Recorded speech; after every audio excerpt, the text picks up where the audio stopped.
येन विघ्नाः प्रणश्यन्ति सिद्ध्यन्ति च मनोरथाः। न माधवसमो देवो न च मध्वसमो गुरुः न तद्वाक्यसमं शास्त्रं न च तस्य समः पुमान्। माता च कमला देवी पिता देवो जनार्दनः बान्धवाः विष्णुभक्ताश्च स्वदेशो भुवनत्रयम्। प्रथमो हनुमान् नाम द्वितीयो भीम एव च पूर्णप्रज्ञतृतीयस्तु भगवत्कार्य साधकः। कंसध्वंसिपदां भोज संसप्तो हंसपुङ्गवः ब्रह्मण्यगुरुराजाख्यो वलितानो मानसे अर्चिकल्पोऽयं केसरी व्यासतीर्थगुरो भूयामदस्मनिष्टार्थसिद्धे तपो विद्याग्रहत्यादिसद्गुणोत्थाक्रानहं वादिराजगुरुं वन्दे कृपदाश्रयान्। भूतराजनमस्तुभ्यं वादिराजगुरुप्रियः विद्राव सर्वबाधानः सतत्वं रक्षणं कुरु। पूज्याय राघवेन्द्राय सत्यधर्मरताय च भजतां कल्पवृक्षाय नमतां कामधेनवे। दुर्वादिध्वान्तरवये वैष्णवेन्दीवरेन्दवे श्रीराघवेन्द्र गुरवे नमो अत्यंत दयालवे। श्री गुरुभ्यो नमः। हरि ओम।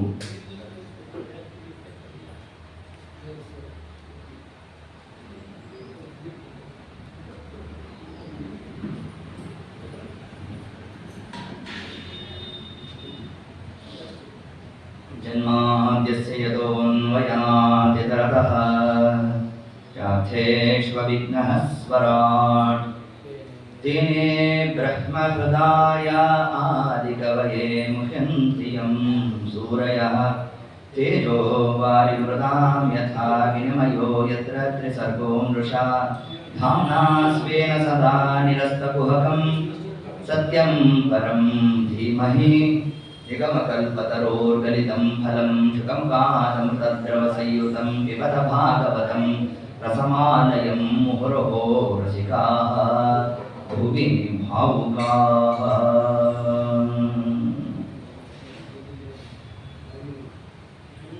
तेषां वंशं पृथक् ब्रह्मन् वंशानुचरितानि च चिन्तयस्व महाभागा। श्री गुरुभ्यो नमः। हरि ओम। नमो स्कंद ಭಾಗವತ ಸಮಗ್ರ ವಂಶಾವಳಿಯನ್ನು ತಿಳಿಸ್ತಕ್ಕಂಥದ್ದು ವಿಶಿಷ್ಟವಾದ ಕರ್ಮಾನುಷ್ಠಾನ. ಆ ಕರ್ಮದಲ್ಲಿರ್ತಕ್ಕಂತಹ ಒಂದು ಭಗವದ್ ಅನುಸಂಧಾನ. ಯಾರ್ಯಾರು ಆ ಕರ್ಮಕ್ಕೆ ಪಾತ್ರರು ಇದನ್ನೆಲ್ಲ ತಿಳಿಸಿರ್ತಕ್ಕಂತಹ ಒಂದು ಸ್ಕಂದವೇ ನವಮಸ್ಕಂದ ಭಾಗವತ. ಪರೀಕ್ಷಿತ್ ಮಹಾರಾಜರು ಶುಕಾಚಾರ್ಯ ಪ್ರಶ್ನೆ ಮಾಡ್ತಾ ಇದ್ದಾರೆ. ತೇಷಾಂ ವಂಶಂ ಪೃಥಕ್ ಬ್ರಹ್ಮನ್ ವಂಶಾನುಚರಿತಾನಿ ಚ. ಈ ಪರಮಾತ್ಮನ ವಂಶಾವಳಿಯನ್ನ ವಿಸ್ತಾರ ಮಾಡಿ ಶುಕಾಚಾರ್ಯ ನಕ್ಷತೆ ನ ಶಕ್ಯತೆ ವಿಸ್ತಾರದ್ದು. ಅಷ್ಟೆಲ್ಲ ಹೇಳಬೇಕು ಅಂತಂದ್ರೆ ವರ್ಷ ಶತೈರಪಿ 3 ವರ್ಷ ಆದರೂ ಸಾಲೋಲ್ಲ ಯಾವುದನ್ನು ವರ್ಣನೆ ಮಾಡಲಿಕ್ಕೆ, ವಂಶಾವಳಿಯನ್ನು ವರ್ಣನೆ ಮಾಡಲಿಕ್ಕೆ ನ ಶಕ್ಯತೆ ಆಗೋಲ್ಲ. ವಿಸ್ತಾರತೋ ವರ್ಷ ಶತೈರಪಿ 100 ವರ್ಷ ಆದರೂ ಕೂಡ ಆ ವಂಶಾದಿಗಳನ್ನು ವಿಸ್ತಾರ ಮಾಡ್ತಕ್ಕಂಥದ್ದು ಅಷ್ಟು ಸುಲಭ ಅಲ್ಲಪ್ಪ. ಒಟ್ಟಾರೆ ಎಷ್ಟೊಂದು ನಾವು ಚಿಂತನೆ ಮಾಡಿರಬೇಕು ಅಂತಂದ್ರೆ ನಾವು ನೀವು ವಂಶವೃಕ್ಷ ಹಾಕಿರ್ತೇವೆ, ಹೌದಲ್ಲ? ಈ ಸಬ್ ರಿಜಿಸ್ಟರ್ ಆಫೀಸು ಅಲ್ಲಿ ಕೊಡಬೇಕು ಅಂತಂದ್ರೆ ಏನ್ ಮಾಡಿರ್ತಾರೆ, ಒಂದು ವಂಶಾವಳಿ ತಗೊಂಡ್ಬಂದ್ರಿ ಅಂತಿರ್ತಾರೆ, ವಂಶವೃಕ್ಷ. ಆ ವಂಶವೃಕ್ಷ ತಂದಿರ್ತೆ ಹಾಕಿರ್ತೇವೆ. ಎಲ್ಲಿ ತನಕ ಹೋಗಿ ನಿಲ್ಲತ್ತದು? ಅಜ್ಜ ಮುತ್ತಜ್ಜ, ಇಲ್ಲಪ್ಪ ಇನ್ನು ಸ್ವಲ್ಪ ಕೋಲಜ್ಜ ತನಕ ಹೋಗ್ಬೋದೇನು ಅದು ಗೊತ್ತಿಲ್ಲ, ಹೌದಾ? ಅಲ್ಲಿಗೆ ಹೋಗಿ ನಿಲ್ಲತ್ತಂತೆ. ಆದರೆ ನಮ್ಮ ವಂಶ ಅದು ಎಲ್ಲಿಗೆ ಹೋಗಿ ನಿಲ್ಲಬೇಕದ್ಯಾಪಿ ಅಂತ. ಅದು ಹೇಗೆ ಅಂತಂದ್ರೆ, ಈಗೆಲ್ಲ ನಾವು ಇಂತಿಂತಹ ಗೋತ್ರವನ್ನ ಹೇಳಿ ಪ್ರವರಾದಿಗಳನ್ನ ಉಚ್ಚಾರ ಮಾಡ್ತೇವೆ. ಗೋತ್ರ ಹೇಳೋದರ ಆಂತರ್ಯ ಏನು? ಇಂತಿಂತಹ ಆ ಋಷಿಗಳ ಆ ಒಂದು ಪರಂಪರೆಯಲ್ಲಿ ಬಂದಿರತಕ್ಕಂಥವರು ಅಂತ ಅರ್ಥ, ಹೌದಾ? ಈಗ ಕಶ್ಯಪರು, ಕಾಶ್ಯಪ ಗೋತ್ರ ಅಂತ ನಾವು ಹೇಳಿದ್ದೇವೆ. ಕಶ್ಯಪರು ಯಾರು ಅಂತಂದ್ರೆ ಅವರ ಮೂಲ ಮರೀಚಿ ಋಷಿಗಳು. ಮರೀಚಿ ಋಷಿಗಳು ಎಲ್ಲಿಂದ ಬರಬೇಕು? ಬ್ರಹ್ಮದೇವರಿಂದ ಬರಬೇಕು. ಬ್ರಹ್ಮದೇವರು ಎಲ್ಲಿಂದ ಬಂದರು? ಪರಮಾತ್ಮನಿಂದ ಬಂದ. ಹಾಗಾದ್ರೆ ನಾವು ಯಾರ ವಂಶಕ್ಕೆ ಸೇರಿದ್ವಿ? ಹರಿವಂಶಕ್ಕೆ ಸೇರಿದ್ವಿ. ನೋಡಿ, ಅದೇ ಹರಿವಂಶ. ಮಹಾಭಾರತದ ಖಿಲಭಾಗ ಈ ಒಂದು. ಹಾಗಾದರೆ ಇದರಿಂದ ನಮ್ಗೆ ಏನ್ ತಿಳಿಸ್ತಾ ಇದ್ದಾರೆ? ನಾವು ನೀವು ಯಾರ ವಂಶಕ್ಕೆ ಸೇರಿದ್ದೇವೆ ಅಂತ ನಾವು ಅದ್ಯಾಪಿ ನಮ್ಮ ಚಿಂತನೆ ಇರಬೇಕು. ಹರಿವಂಶಕ್ಕೆ ಸೇರಿದ್ದೇವೆ ಅನ್ನೋ ಜ್ಞಾನ ಇರಬೇಕಂತೆ. ಏತತ್ ಕ್ರಮದಲ್ಲಿ ಆಗ ಶುಕಾಚಾರ್ಯರು ನೋಡು, ಸಮಗ್ರ ವಂಶ ವಿಸ್ತಾರ ಅಷ್ಟರ ಸಾಧ್ಯ ಇಲ್ಲ. ಅತಿ ಪ್ರಮುಖವಾಗಿ ಯಾವುದರ ಚಿಂತನೆ ಮಾಡಿದರೆ ನಮ್ಮ ಸಾಧನ ನಡಿಬೇಕು ಅದನ್ನು ತಿಳಿಸ್ತೇನೆ. ಅದರಲ್ಲಿ ತಗೊಂಡಿರ್ತಾರೆ ಮೊದಲಿಗೆ ಆ ಒಂದು ಸೂರ್ಯವಂಶದ ವರ್ಣನೆ ಅಂತ ತಗೊಂಡಿದ್ದಾರೆ ಸಾಕ್ಷಾತ್ ಪರಮಾತ್ಮ. ತರುವಾಯ ಅಲ್ಲಿಂದ ಬಂದಿರತಕ್ಕಂಥವರೇ ಚತುರ್ಮುಖ ಬ್ರಹ್ಮದೇವರು, ಮರೀಚಿ ಋಷಿಗಳು, ಆ ಮರೀಚಿ ಋಷಿಗಳ ಮಕ್ಕಳಾಗಿರ್ತಕ್ಕಂತಹ ಕಶ್ಯಪರು, ಕಶ್ಯಪರಿಂದ ಬಂದಿರತಕ್ಕಂಥ ಸಮಗ್ರ ಸಂತತಿ, ಸುಮಾರು ದೈತ್ಯರು ಮತ್ತು ಸರ್ಪಗಳ ಜಾತಿ ಏನೇನಿದೆ ಅದೆಲ್ಲವೂ ಕೂಡ ಕಶ್ಯಪರಿಂದಾಗಿ ಬಂದಿರತಕ್ಕಂಥ ಗೂಬೆಗಳು, ಕಾಗೆಗಳು ಏನೇನಿದೆ ಅದೆಲ್ಲವೂ ಕೂಡ ಬಂದಿರತಕ್ಕಂಥದ್ದು ಯಾರಿಂದ? ಕಶ್ಯಪರ ಸಂತತಿ. ಅದರ ಜೊತೆಗೆ ಕಶ್ಯಪರು, ಅದಿತಿದೇವಿ, ಅವರಲ್ಲಿ ಬಂದಿರತಕ್ಕಂತಹ 12 ಜನ ಗಂಡು ಮಕ್ಕಳು, ಅವರೇ ದ್ವಾದಶ ಆದಿತ್ಯರು ಅಂತ ಕರೀತಾರೆ. ಆ ದ್ವಾದಶ ಆದಿತ್ಯರಲ್ಲಿ ವಿವಸ್ವಾನ್ ನಾಮಕನಾದಂತಹ ಸೂರ್ಯ, ಆ ಸೂರ್ಯನಿಗೆ ಎಷ್ಟು ಜನ ಮಕ್ಕಳು? ಪ್ರಧಾನವಾಗಿ 8 ಜನ ಮಕ್ಕಳನ್ನು ತಿಳಿಸ್ತಾರೆ. ಯಾರಿಗೆ? ವಿವಸ್ವಾನ್ ನಾಮಕನಾದ ಸೂರ್ಯನಿಗೆ 8 ಜನ ಮಕ್ಕಳು. ಇದು ಭಾಗವತ ಉಲ್ಲೇಖ ಮಾಡುವುದು. ಪುನಃ ನೀವು ಹರಿವಂಶಕ್ಕೆ ಹೋದರೆ ಅಲ್ಲಿ ಇನ್ನಷ್ಟು ವಿಸ್ತಾರ ಮಾಡ್ತಾ ಹೋಗುತ್ತೆ. ಭಾಗವತ ತಾನು 2 ಪತ್ನಿಯರ ಬಗ್ಗೆ ಮಾತ್ರ ಪರಿಚಯ ಮಾಡುತ್ತೆ. ಒಂದಾಗಿ ಸನ್ನಾದೇವಿ ಮತ್ತು ಛಾಯಾದೇವಿ, ಇಬ್ಬರನ್ನ ಮಾತ್ರ ಉಲ್ಲೇಖ ಮಾಡುತ್ತೆ ಭಾಗವತ. ಅದರಲ್ಲಿ ಸೂರ್ಯ ಮತ್ತು ಸನ್ನಾದೇವಿಯಲ್ಲಿ ಬಂದಿರತಕ್ಕಂಥವರೇ ಪ್ರಧಾನವಾಗಿ 3 ಮಂದಿ. ಒಂದು ಮೊಟ್ಟ ಮೊದಲನೇ ಮಗನಾಗಿ ಬಂದಿರತಕ್ಕಂಥವನೇ ಶ್ರಾದ್ದದೇವ. ಅವನೇ ಮುಂದೆ ವೈವಸ್ವತ ಮನು ಅಂತ ಏನು ಕರ್ಸ್ಕೊಂತಾನಂತ. ಪ್ರಸ್ತುತ ಮನ್ವಂತರಕ್ಕೆ ಯಾರ ಅಧಿಪತಿ ಆಗಿದ್ದಾನೋ ಆತ ಸೂರ್ಯ ಮತ್ತು ಸನ್ನಾದೇವಿಯಲ್ಲಿ ಬಂದಿರತಕ್ಕಂತಹ ಜ್ಯೇಷ್ಠ ಪುತ್ರ. ಅವನ ನಾಮ ಶ್ರಾದ್ದದೇವ ಅಂತ ಹೆಸರು. ಮುಂದೆ ಯಾಕೆ ಹೆಸರು ಬಂತು ಅದನ್ನು ನೋಡೋಣ. ಈಗ ಒಟ್ಟಾರೆ ವಂಶವೃಕ್ಷದ ಚಿಂತನೆ. ಶ್ರಾದ್ದದೇವ, ಇನ್ನಿಬ್ರು ಅವಳಿ ಜವಳಿ, ಯಮಧರ್ಮರಾಜ, ಯಮುನಾದೇವಿ. ಎಲ್ಲಿ ಅವಳಿ ಈ ಒಂದು ಅವಳಿ ಜವಳಿ ಇರುತ್ತೋ ಅದನ್ನೇ ಯಮಕ ಅಂತ ಕರೀತಾರೆ. ಆಚಾರ್ಯರ ಪ್ರಸಿದ್ಧವಾದ ಸ್ತೋತ್ರ ಯಮಕ ಭಾರತ. ಅದರಲ್ಲೇನಿದೆ? ಜೋಡಿ ಪದಗಳಿದೆ. ಅದಕ್ಕಾಗಿ ಅದನ್ನೇ ಯಮಕ ಅಂತ ಕರೆದದ್ದು. ಸರಿ, ಈ ಯಮಧರ್ಮರಾಜನೇ ಶ್ರಾದ್ದಾದಿಗಳನ್ನ ನಿರ್ವಹಣೆ ಮಾಡತಕ್ಕಂಥವು. ಇದು ಒಂದು. ಶ್ರಾದ್ದದೇವ ಆತನೂ ಕೂಡ ಶ್ರಾದ್ದಕ್ಕೆ ಅಧಿಕಾರಿ. ಇವರಿಬ್ಬರ ಕಾರ್ಯದ ಭೇದ ಏನು ಮುಂದೆ ನೋಡೋಣ ಆಯ್ತಾ. ಇಷ್ಟನ್ನು ಹೇಳುತ್ತಾ ಇನ್ನು ಸೂರ್ಯ ಮತ್ತು ಸನ್ನಾದೇವಿಯಲ್ಲಿ ಪುನಃ 3 ಮಂದಿ ಜಾತರ. ಅದರಲ್ಲಿ ಸಾವರ್ಣಿ ಅಂತಕ್ಕಂಥವ ಆತ ಮುಂದಿನ ಮನ್ವಂತರಕ್ಕೆ ಅಧಿಪತಿ ಆಗ್ತಾನೆ. ಇನ್ನ 2ನೇ ಪುತ್ರ ಬಂದಿರತಕ್ಕಂಥವರೇ ಶನೀಶ್ಚರ. ಇನ್ನ 3ನೇ ಆ ಒಂದು ಸಂತಾನ, ಅವಳ ಹೆಸರೇ ತಪತಿ ಅಂತ. ಆಕೆ ನದಿಯಾಗಿ ಹರಿದಿದ್ದಾಳೆ. ಯಮುನಾದೇವಿಯು ನದಿ, ತಪತಿ ಅವಳು ಕೂಡ ನದಿಯಾಗಿ ಹರಿದಿದ್ದಾಳೆ. ಇಷ್ಟು ಅಂಶವನ್ನು ಹೇಳುತ್ತಾ ಇಲ್ಲಿಗೆ ಎಷ್ಟಾಯಿತು? ಶ್ರಾದ್ದದೇವ, ವಂಶವೃಕ್ಷ ಹೇಳಿದ್ರೆ ಹಾಗೇನೆ ಕಥೆನೇ ಯಾಕೋ ವಿಷಯನೇ ಬರೋಲ್ಲ ಅಲ್ವಾ. ವೈವಸ್ವತ ಮನು, ಯಮಧರ್ಮರಾಜ, ಯಮುನಾದೇವಿ, ಸಾವರ್ಣಿ, ಶನೀಶ್ಚರ, ತಪತಿ. ಎಷ್ಟು ಮಂದಿ ಆದ್ರು? 7 ಮಂದಿ ಆದ್ರು. 7 ಮಂದಿ. 6 ಮಂದಿ ಆದ್ರು. ಹೌದಾ? ಶ್ರಾದ್ದದೇವ, ಯಮಧರ್ಮರಾಜ, ಯಮುನಾ, ಸಾವರ್ಣಿ, ಶನೀಶ್ಚರ, ತಪತಿ 6 ಮಂದಿ ಆದ್ರು. ಇನ್ನಿಬ್ರು ಯಾರು ಅಂತಂದ್ರೆ ಸನ್ನಾದೇವಿ ತಾನು ತನ್ನ ತವರು ಮನೆಗೆ ಹೋದಾಗ ಅವಳಿಗೆ ಪ್ರವೇಶ ಕೊಡಲಿಲ್ಲ.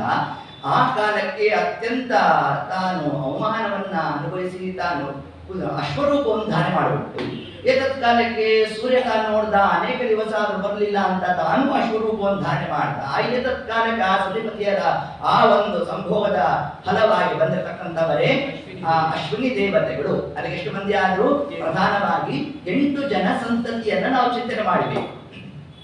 ಇಷ್ಟಾಯ್ತು. ಇನ್ನು ಇದರಲ್ಲಿ ಶ್ರಾದ್ದದೇವ ಈತನ ಒಂದು ಕಾರ್ಯ ಏನು, ಯಮಧರ್ಮರಾಜನ ಕಾರ್ಯ ಏನು, ಇದನ್ನು ನಾವು ಅದ್ಯಾಕೆ ಚೆನ್ನಾಗಿ ತಿಳಿಬೇಕು. ಶ್ರಾದ್ದದೇವ ಆತನ ಹೆಸರೇ ಹೇಳುತ್ತೆ, ಮುಂದಿನ ವಾರದಿಂದ ಏನು ಬರುತ್ತೋ ಅದಕ್ಕೆ ಅಧಿಪತಿ. ಶ್ರಾದ್ದಾದಿಗಳಲ್ಲಿ ಈತನ ಕೆಲಸ ಏನು ಅಂತಂದ್ರೆ ಸಮಗ್ರ ಶ್ರಾದ್ದ ಅದರ ನಿರ್ವಹಣಾ ಕಾರ್ಯವನ್ನ ಈತ ತಾನು ಹೊತ್ತಿರ್ತಾನಂತೆ. ಆದ್ದರಿಂದ ಇವನಿಗೆ ಶ್ರಾದ್ದದೇವ ಅಂತ ಕರೆದು. ಅಷ್ಟು ಮಾತ್ರ ಅಲ್ಲ, ಬಂದಿರತಕ್ಕಂತಹ ಬ್ರಾಹ್ಮಣರಲ್ಲಿ ಸನ್ನಿಹಿತನಾಗಿ ತಾನು ಭೋಜನಾದಿಗಳನ್ನ ನಡೆಸಿ ತೃಪ್ತಿಯನ್ನು ತಾನು ಹೊಂದುತ್ತಾ ಆ ಕರ್ತೃವಿಗೆ ತಾನು ವಿಶೇಷವಾಗಿ ಆಶೀರ್ವಾದವನ್ನು ಮಾಡತಕ್ಕಂತಹ ಪ್ರಕ್ರಿಯೆ ಯಾರ್ದು, ಶ್ರಾದ್ದದೇವಂದು ಅಂತ ತಿಳಿಸ್ತಾರೆ. ಇದಕ್ಕೊಂದು ವಿಷಯಾಂತರ ಯಾಕೆ ಈ ಭಾಗವತದಲ್ಲಿಲ್ಲ ಕಥಾಭಾಗ, ಆದ್ರೆ ಆ ಒಂದು ವಿಷಯವನ್ನು ತಿಳಿಸ್ತೇನೆ. ಶ್ರಾದ್ದದ ದಿವಸದಲ್ಲಿ ಭೋಜನ ಮಾಡಿಸ್ತಕ್ಕಂಥದ್ರ ಒಂದು ಮಹತ್ತರವಾದ ಪುಣ್ಯ ಏನು ಅಂತಂದ್ರೆ, ಒಬ್ಬ ಕರ್ತೃ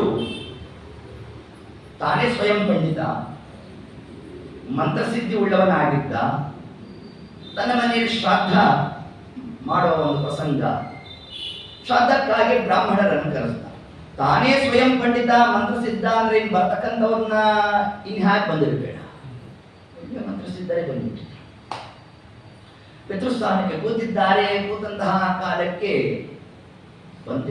ಬಂದಿರತಕ್ಕಂತಹ ಬ್ರಾಹ್ಮಣರು ಒಳ್ಳೆ ಭೋಕ್ತರು, ಭಾರಿ ಊಟ ಮಾಡೋರು, ಸಿಗೋದೇ ಕಷ್ಟ. ಒಳ್ಳೆ ಊಟ ಮಾಡೋ ಬ್ರಾಹ್ಮಣರು ಸಿಗ್ತಾರ? ಸಿಗೋದೇ ಇಲ್ಲ. ಹೀಗಿದ್ರೆ ಆ ಬ್ರಾಹ್ಮಣರು ಏನು ಬಡಿದಷ್ಟು ತಗೊಂಡಲೇ ಇದ್ದಾರೆ, ಸಾರನ್ನಕ್ಕೆ ಬರಲಿಲ್ಲ. ಕೊನೆಗ ಕರ್ತೃ ತಾನೇ ಒಂದು ಉಪಾಯ ಮಾಡ್ದ, ಸಾರಿಗಣ್ಣ ಅಂದ. ಏನಪ್ಪ ಇನ್ನು ಹುಳಿಯನ್ನ ತಗೊಂತಾ ಇದೀನಿ, ಇನ್ನೊಂದು 2 ಸತಿ ಆಗ್ಲಿ, ಯಾಕೆ ಅರ್ಜೆಂಟ್ ಮಾಡ್ತೀನಿ? ಕೋಪ ಬಂದ್ಬಿಡ್ತಾ ಎಲ್ಲ ಮಾಡಿದ್ದೆಲ್ಲ ಈ ಬ್ರಾಹ್ಮಣನೇ ತಿನ್ಬಿಟ್ರೆ ನಮ್ ಗತಿ ಏನಾಗ್ಬೇಕು ಅಂತ ಅಡಿಗೆ ಮನೆಗೆ ಹೋಗಿ ಪಾತ್ರೆ ಕೆರ್ದ. ನೋಡ್ರಿ ಮಾಡಿದ್ದನ್ನ ಆಗೋಗ್ತಾರೆ, ಇನ್ನಾರು ಸ್ವಲ್ಪ ತಿನ್ನೋದು ನಿಲ್ಸ್ರಿ ಅಂತ. ಆ ಬ್ರಾಹ್ಮಣರು ತಾವೇ ತಲೆಗೆ ಹಾಕೊಳ್ಳಿಲ್ಲ. ಕೊನೆಗೆ ಏನ್ ಮಾಡ್ದ, ಇದ್ದದ್ ಬದ್ದಿದ್ದ ಅನ್ನ ಒಂದು ಮರಕ್ಕೆ ಹಾಕೊಂಡ. ಹಾಕೊಂಡ್ ಬಂದು ಅವ್ರ ಎಲೆಗೆಲ್ಲ ಸರ ಸರ ಸರ ಸರ ಸರ ಅಂತೆಲ್ಲ ದಬ್ಬಿಟ್ಟ. ತೃಪ್ತಾಸ್ಥ ಅಂದ. ಆ ಬ್ರಾಹ್ಮಣರು ಕೊನೆ ನನ್ಬೇಡ, ಈಗಲಾದ್ರೂ ತೃಪ್ತಿ ಆಯ್ತಾ ಅಂತ ವ್ಯಂಗ್ಯವಾಗಿ ಅನ್ನಂತೆ. ಮಾಡಿದ್ದೆಲ್ಲ ತಂದು ಹಾಕಿದ್ದೇನೆ, ಈಗ ತೃಪ್ತಿ ಆಯ್ತಾ ಅನ್ನಂತೆ. ಆ ಬ್ರಾಹ್ಮಣರು ಏನನ್ಬೇಡ, ಶ್ರಾದ್ದದಲ್ಲಿ ನಕಾರ ಬರಬಾರದು. ಎಷ್ಟು ಅನೇಕ ಅಂಶಗಳಿದೆ ಶ್ರಾದ್ದಾದಿಗಳ. ಧರ್ಮಶಾಸ್ತ್ರ ತಗೊಂಡ್ರೆ 20 ಕ್ರಮದ ಕ್ರಿಯೆಗಳನ್ನ ಆ ದಿವಸ ಮಾಡಬಾರದು ಅಂತ ಹೇಳಿದ್ದಾರೆ. ನಿರಾಶಾ ಪಿತರೋ ಗತಃ ಹೇಳ್ತಾರೆ. ಪಿತೃದೇವತೆಗಳು ಮನೆ ಒಳಗಡೆಗೆ ಬರೋದಂತೆ 20 ದೋಷಗಳು ನಾವು ಮಾಡಿದ್ದು ಅಂತ ಬಂದಿರತಕ್ಕಂಥ. ಸುಮ್ಮನೆ ಒಂದು ಹೇಳಿದ್ದೇನೆ ಅಷ್ಟೇ. ಬಂದಿರತಕ್ಕಂತಹ ಬ್ರಾಹ್ಮಣರನ್ನ ನಿಲ್ಲಿಸ್ಕೊಂಡು ಪಾದ ಪ್ರಕ್ಷಾಳನೆ ಮಾಡಿದ್ವಿ ಅಂದ್ರೆ ಒಳಗಡೆಗೆ ಪಿತೃದೇವತೆಗಳು ಬರುವಲ್ಲ. ಇದು ಸರ್ವಕಾಲಿಕ ಶಾಸ್ತ್ರ. ಎಂದಿಗೂ ಬ್ರಾಹ್ಮಣರನ್ನ ನಿಲ್ಲಿಸ್ಕೊಂಡು ಪಾದ ಪ್ರಕ್ಷಾಳನೆ ಮಾಡಬಾರದು ಅಂತ ಹೇಳಿದೆ. ದೇವತಾ ಕಾರ್ಯದಲ್ಲಿ ರಿಯಾಯಿತಿ ಇದೆ, ಪಿತೃ ಕಾರ್ಯದಲ್ಲಿ ರಿಯಾಯಿತಿ ಇಲ್ಲ. ಇಷ್ಟಂತ ಹೇಳಿದ್ರಿ. ಸರಿ, ಇದು ಧರ್ಮಶಾಸ್ತ್ರ ಹೇಳಿರ್ತಕ್ಕಂಥದ್ದು. ಅದರಂತೆ ಅದರಲ್ಲಿ ಹೇಳಿರ್ತಕ್ಕಂಥದ್ದು ಯಾವ ಒಂದು ಅಂಶ ಯಾವುದು ಅಂತಂದ್ರೆ ತೃಪ್ತಾಸ್ತ ಅಂದ್ರೆ ತೃಪ್ತಾಸ್ಮ ಅಂತಂದಿರ್ಬೇಕು. ಇವರೇನಂದ್ರು ನಾ ಅಂತ. ಆ ಕರ್ತೃ ಒಳ್ಳೆ ಮಂತ್ರಸಿದ್ಧಿಯನ್ನು ಪಡೆದಿದ್ದ. ಅವನೇನ್ ಮಾಡ್ದ, ಕೈಗೆ ನೀರು ಹಾಕೊಂಡ್ಬಿಟ್ಟ. ಹಾಕೊಂಡು ಅಭಿಮಂತ್ರಿಸ್ದ, ಅವರಿಗೆ ಶಾಪ ಕೊಟ್ಟೆ ಬಿಟ್ಟ. ಕೂತಿರ್ತಕ್ಕಂತಹ ಬ್ರಾಹ್ಮಣರು ಬರೀ ಊಟದ ಬ್ರಾಹ್ಮಣರಲ್ಲ ಅವರು. ಅವ್ರೇನ್ ಮಾಡದಂತೆ, ಆತ ತಾನು ಮಂತ್ರವನ್ನ ಅಭಿಮಂತ್ರಿಸಿ ಆ ಜಲವನ್ನ ಪ್ರೋಕ್ಷಣೆ ಮಾಡಿದಾಗ ಸುಮ್ಮನೆ ಒಂದಾವತಿ ನೋಡಿದ್ರಂತೆ. ನೋಡ್ರಿ ಅದಲ್ಲೇ ಸ್ತಂಭನ ಆಗೋಯ್ತು. ಆ ನೀರನ್ನ ಯಾರು ಅಂತರಿಕ್ಷದಲ್ಲಿ ಸ್ತಂಭನ ಮಾಡಿದ್ರೋ ಅವರೇ ಆಪಸ್ತಂಭ ಋಷಿಗಳು. ಆಪಹ ಅಂದ್ರೆ ನೀರು, ನೀರನ್ನ ಅಂತರಿಕ್ಷದಲ್ಲಿ ಯಾರು ಸ್ತಂಭನ ನಿಲ್ಲಿಸಿದ್ರೋ ಅವರೇ ಆಪಸ್ತಂಭ ಋಷಿಗಳು.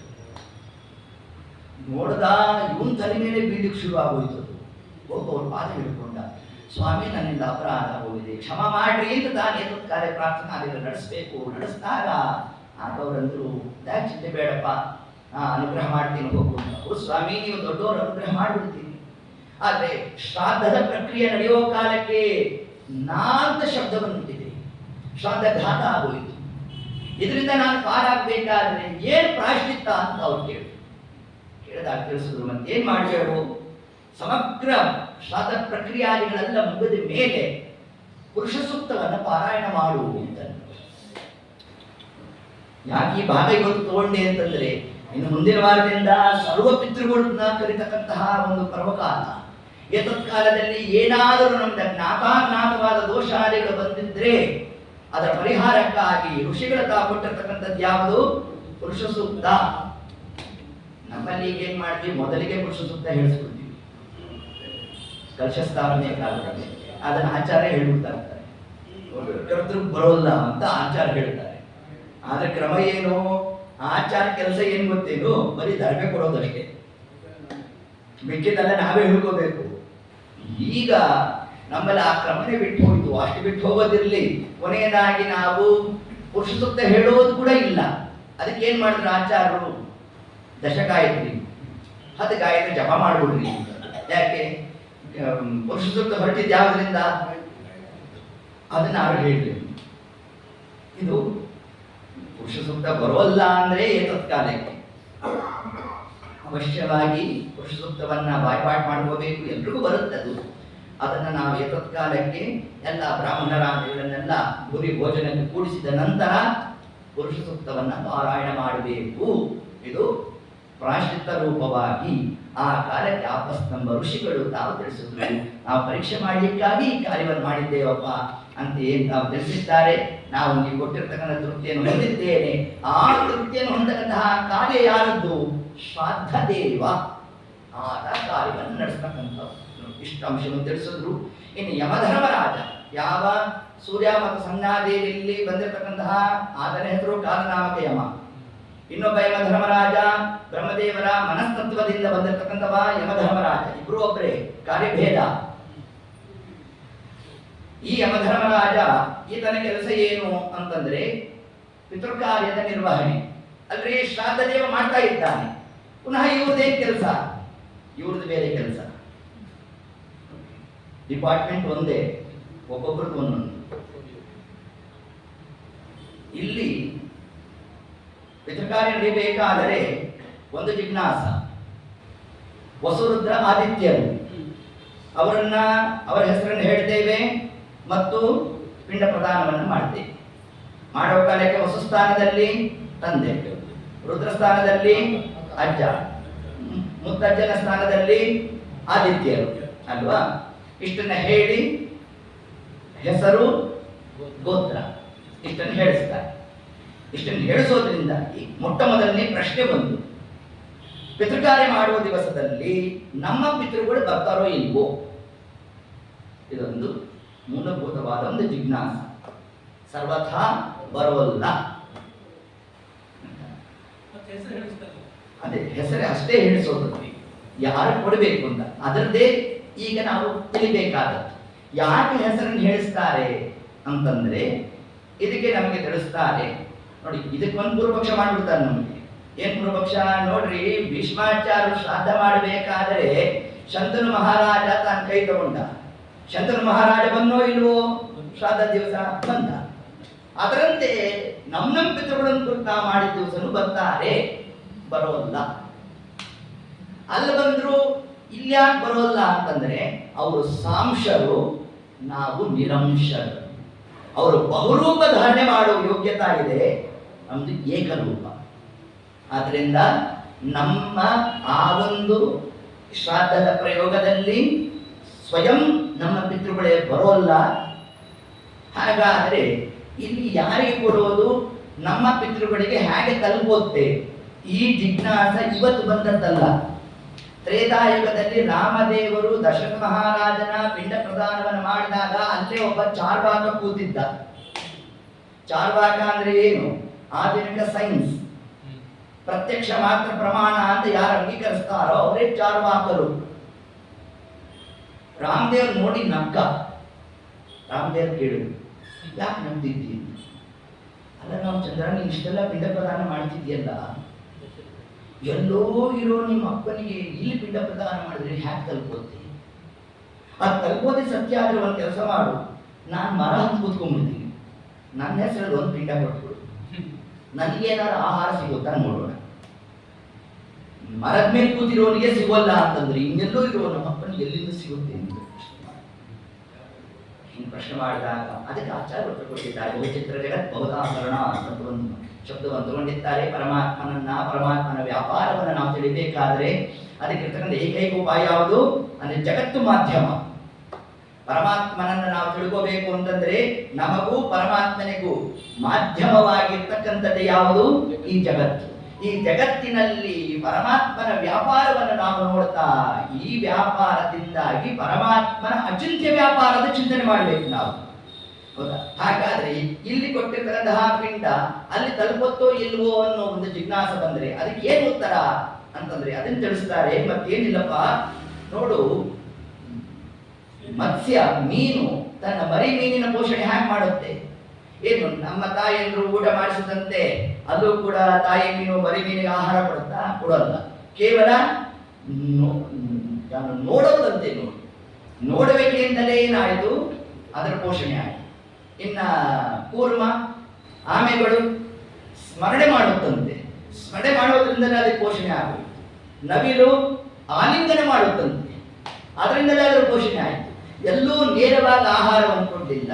ಹೀಗೆ ಆಲಿಂಗನ, ಸ್ಮರಣ, ದೃಶ್ಯ, ನೋಡುವಿಕೆಯಿಂದಾಗಿ ಏನು ಆ ಪೋಷಣೆ ಆಗ್ತಿದೆಯೋ ಅದರಂತೆ ಇಲ್ಲಿ ಕೊಟ್ಟಿರ್ತಕ್ಕಂತಹ ಪಿಂಡ ಪ್ರದಾನ ನಮ್ಮ ಪಿತೃಗಳಿಗೆ ಹೇಗೆ ತಲುಪುತ್ತೆ ಅಂತ ಪ್ರಶ್ನೆ ತಾನೇ. ಅದಕ್ಕೆ ನಾವು ಉತ್ತರ ಕೊಡ್ತೇವೆ ಅಂತಂದ್ರು. ವಸುರುದ್ರ ಆದಿತ್ಯರಿಗೆ ನಾವೇನು ಕೊಟ್ಟಿದ್ದೇವೆ ಅವರೇ ಸ್ವೀಕಾರ ಮಾಡೋಲ್ಲ, ಅವ್ರಿಗೆ ಅಧಿಕಾರವೂ ಇರೋಲ್ಲ. ಮತ್ತೇನು ಮಾಡಬೇಕು? ಅದನ್ನು ನೇರವಾಗಿ ತಗೊಂಡು ತಾವು ಚಂದ್ರಲೋಕಕ್ಕೆ ಹೋಗಬೇಕು.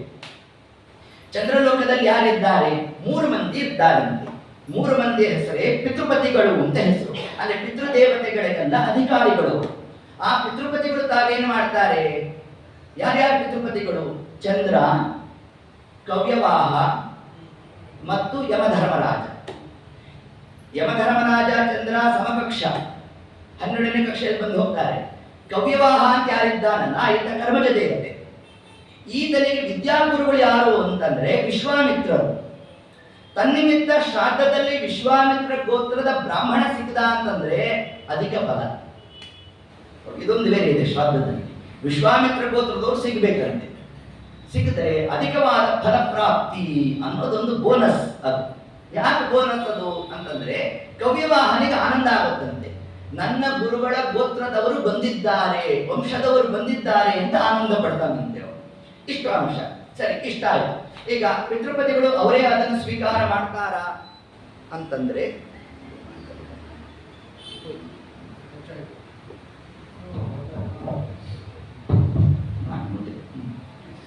ಅವರೇ ಸ್ವೀಕಾರ ಮಾಡಲಿಕ್ಕೆ ಅಧಿಕಾರ ಇಲ್ಲ ಅವರಿಗೆ.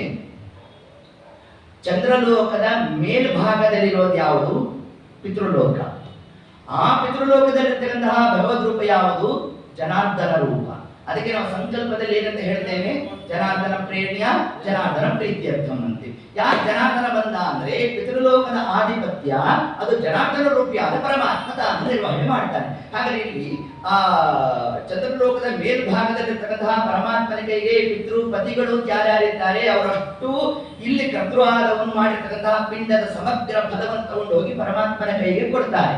ಪರಮಾತ್ಮ ಏನ್ ಮಾಡ್ದ? ತನ್ನ ಸ್ವಕಿರಸ ತಗೊಂಡ ಲಕ್ಷ್ಮೀದೇವಿಗೆ, ಬ್ರಹ್ಮವಾಯುಗಳಿಗೆ, ಗರುಡಶೇಷ ರುದ್ರಾದಿಗಳಿಗೆ, ಪಿತೃಪತಿಗಳಿಗೆ 3 ಮಂದಿಯನ್ನ ಕರೆದ ಪರಮಾತ್ಮ. ಬನ್ನಿ ಅಂತಂದ. 3 ಮಂದಿಗೆ 3 ಭಾಗ ಮಾಡಿ ಕೊಟ್ಬಿಟ್ಟ. ಅದರಲ್ಲಿ ಚಂದ್ರ ಕವಿವಾಹ ತಮ್ಮ ಭಾಗ ತಗೊಂಡು ಈ ಯಮಧರ್ಮರಾಜ ಯಾರಿದ್ನಲ್ಲ ಅವನಿಗೆ ಹೇಳ್ದ, ನಿನಗೆ ಕೊಟ್ಟಿರೋ ಭಾಗವನ್ನ 2 ಭಾಗ ಮಾಡು ಅಂತ.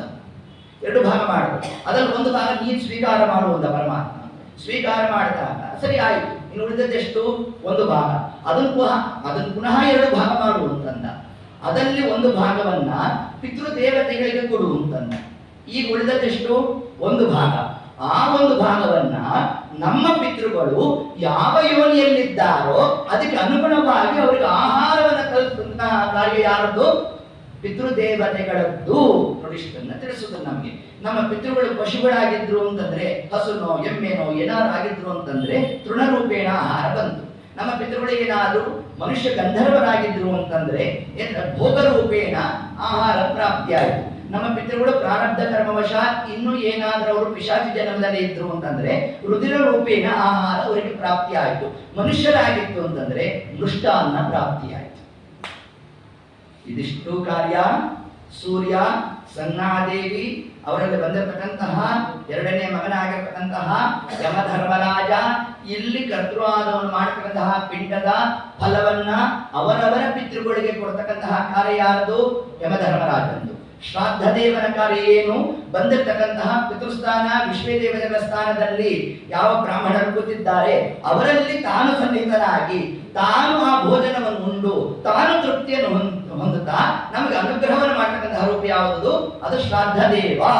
ಇಷ್ಟು ಸೂರ್ಯ ಮತ್ತು ಸನ್ನಾದೇವಿಯಲ್ಲಿ ನಾವು ಈ ಒಂದು ಚಿಂತನಾಕ್ರಮವನ್ನ ನಡೆಸಬೇಕು ಅನ್ನೋ ಅಂಶವನ್ನೇ ನಮಗೆ ಹೇಳ್ತಾ, ಹೀಗೆ ಆ ಒಂದು ಶ್ರಾದ್ದ ದೇವ ಮತ್ತು ಅವನ ಆತ ತಾನು ಲಗ್ನ ಮಾಡಿಕೊಂಡಿದ್ದೆ ಶ್ರದ್ಧಾದೇವಿ ಅನ್ನೋ ಒಬ್ಬಳು ತಾನು ಲಗ್ನ ಮಾಡಿಕೊಂಡಿದ್ದಾನಂತೆ.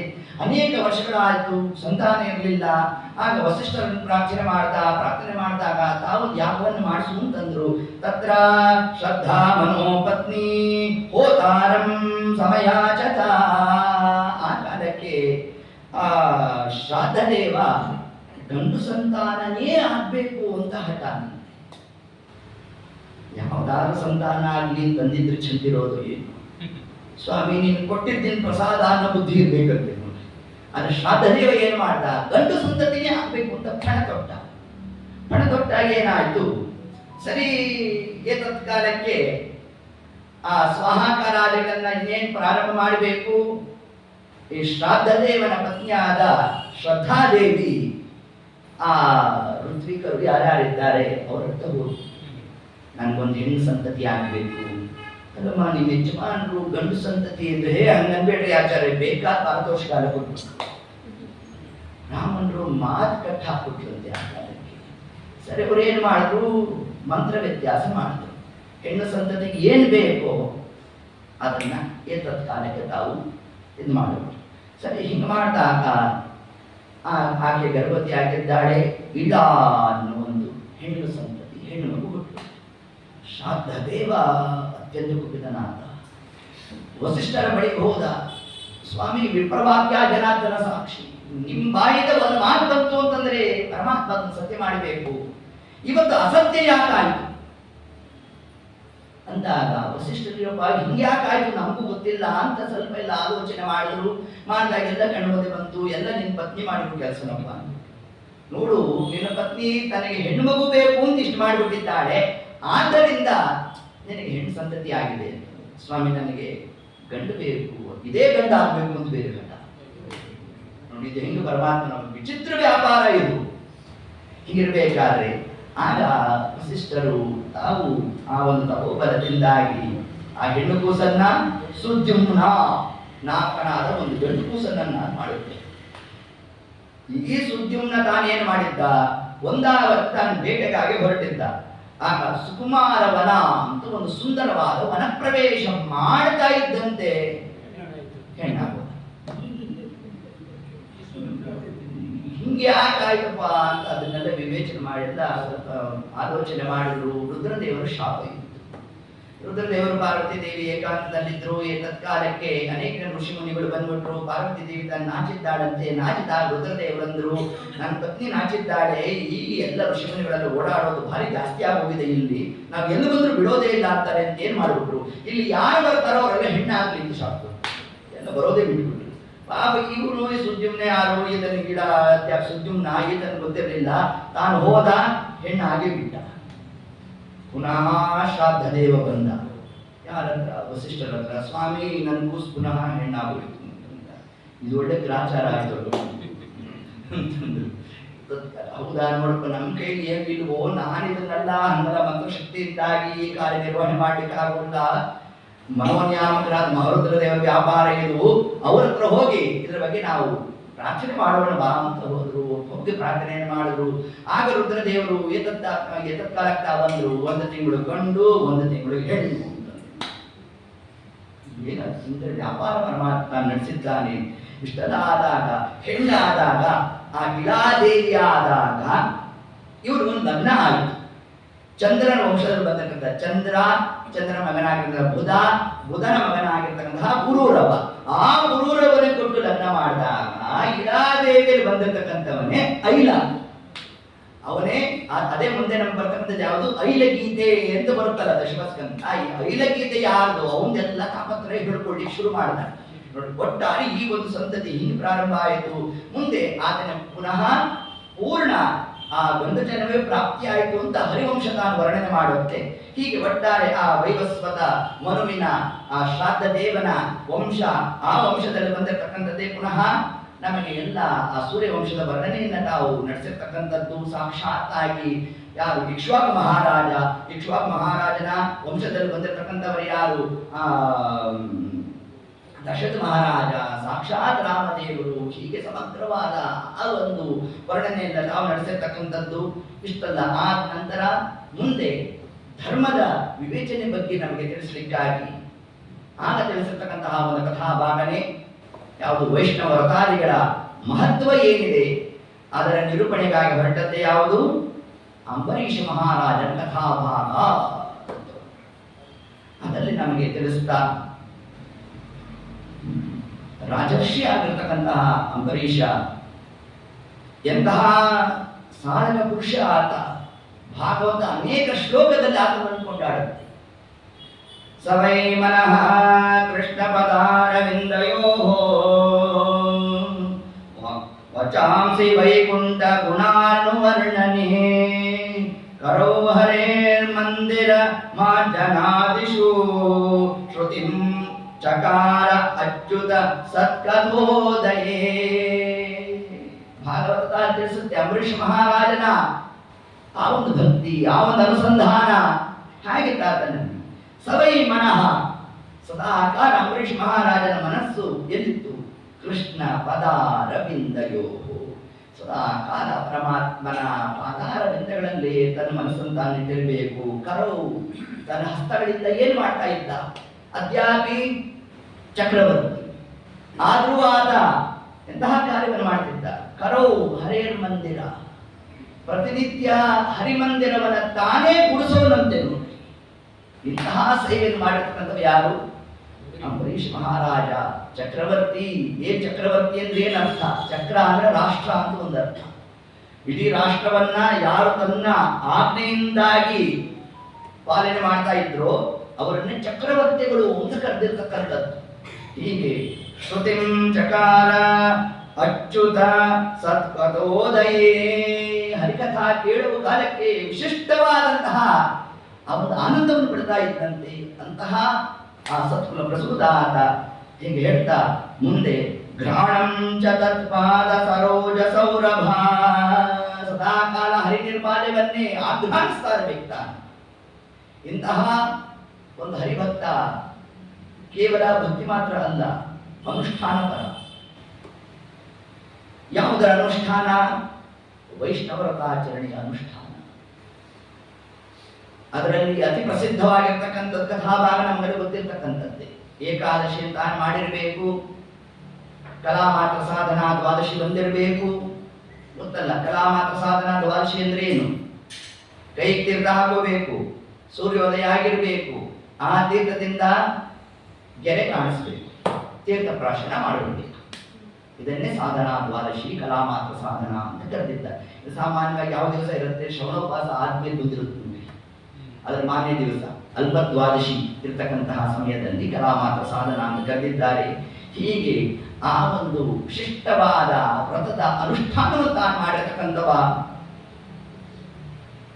ಈ ಒಂದು ವ್ರತಾಚರಣೆಗೆ ಎಷ್ಟು ಮಹತ್ವವನ್ನು ಕೊಟ್ಟಿದ್ದಾರೆ ಶಾಸ್ತ್ರಕಾರರು ಅಂತಂದರೆ, ದಿನತ್ರಯದ ಆಚರಣೆ ಅಂತ ಕರೆದಿದ್ದಾರೆ ಇದನ್ನು. ಏಕಾದಶಿ ಅಂತಂದ್ರೆ ಒಂದು ದಿವಸದ ಆಚರಣೆ ಅಲ್ಲ, 3 ದಿವಸಗಳ ಆಚರಣೆ. ಇದೇನು 3 ದಿವಸ? 3 ದಿವಸ ಉಪವಾಸ ಇರಬೇಕಾ? ಹಂಗಲ್ಲ ತಿಳಿಸಿದ್ದದನ್ನ. ವ್ರತಾಚರಣೆಯಲ್ಲಿ 3 ಪ್ರಕಾರ: ಉತ್ತಮ, ಮಧ್ಯಮ, ಅಧಮ. ಅಧಮ ಏಕಾದಶಿಯಲ್ಲಿ ಏಕಾದಶಿ ದಿವಸದ ಆಚರಣೆ ಹೇಗೆ? ನಿರಾಹಾರನೆ, ನಿರ್ಜಲನೆ. ಮತ್ತೇನು ಅಧಮ ಯಾಕೆ? ದಶಮಿ ಮತ್ತು ದ್ವಾದಶಿ ದಿವಸ ರಾತ್ರಿ ಕಾಲದಲ್ಲಿ ಭೋಜನ ಮಾಡುವುದು. ಇದು ಅಧಮ ಪ್ರಕಾರವಾದ ಏಕಾದಶಿ ಆಚರಣೆ. ಅಧಮ ಏಕಾದಶಿ ದಿವಸದಲ್ಲೂ ಏಕಾದಶಿ ನಿರ್ಜಲವೇ.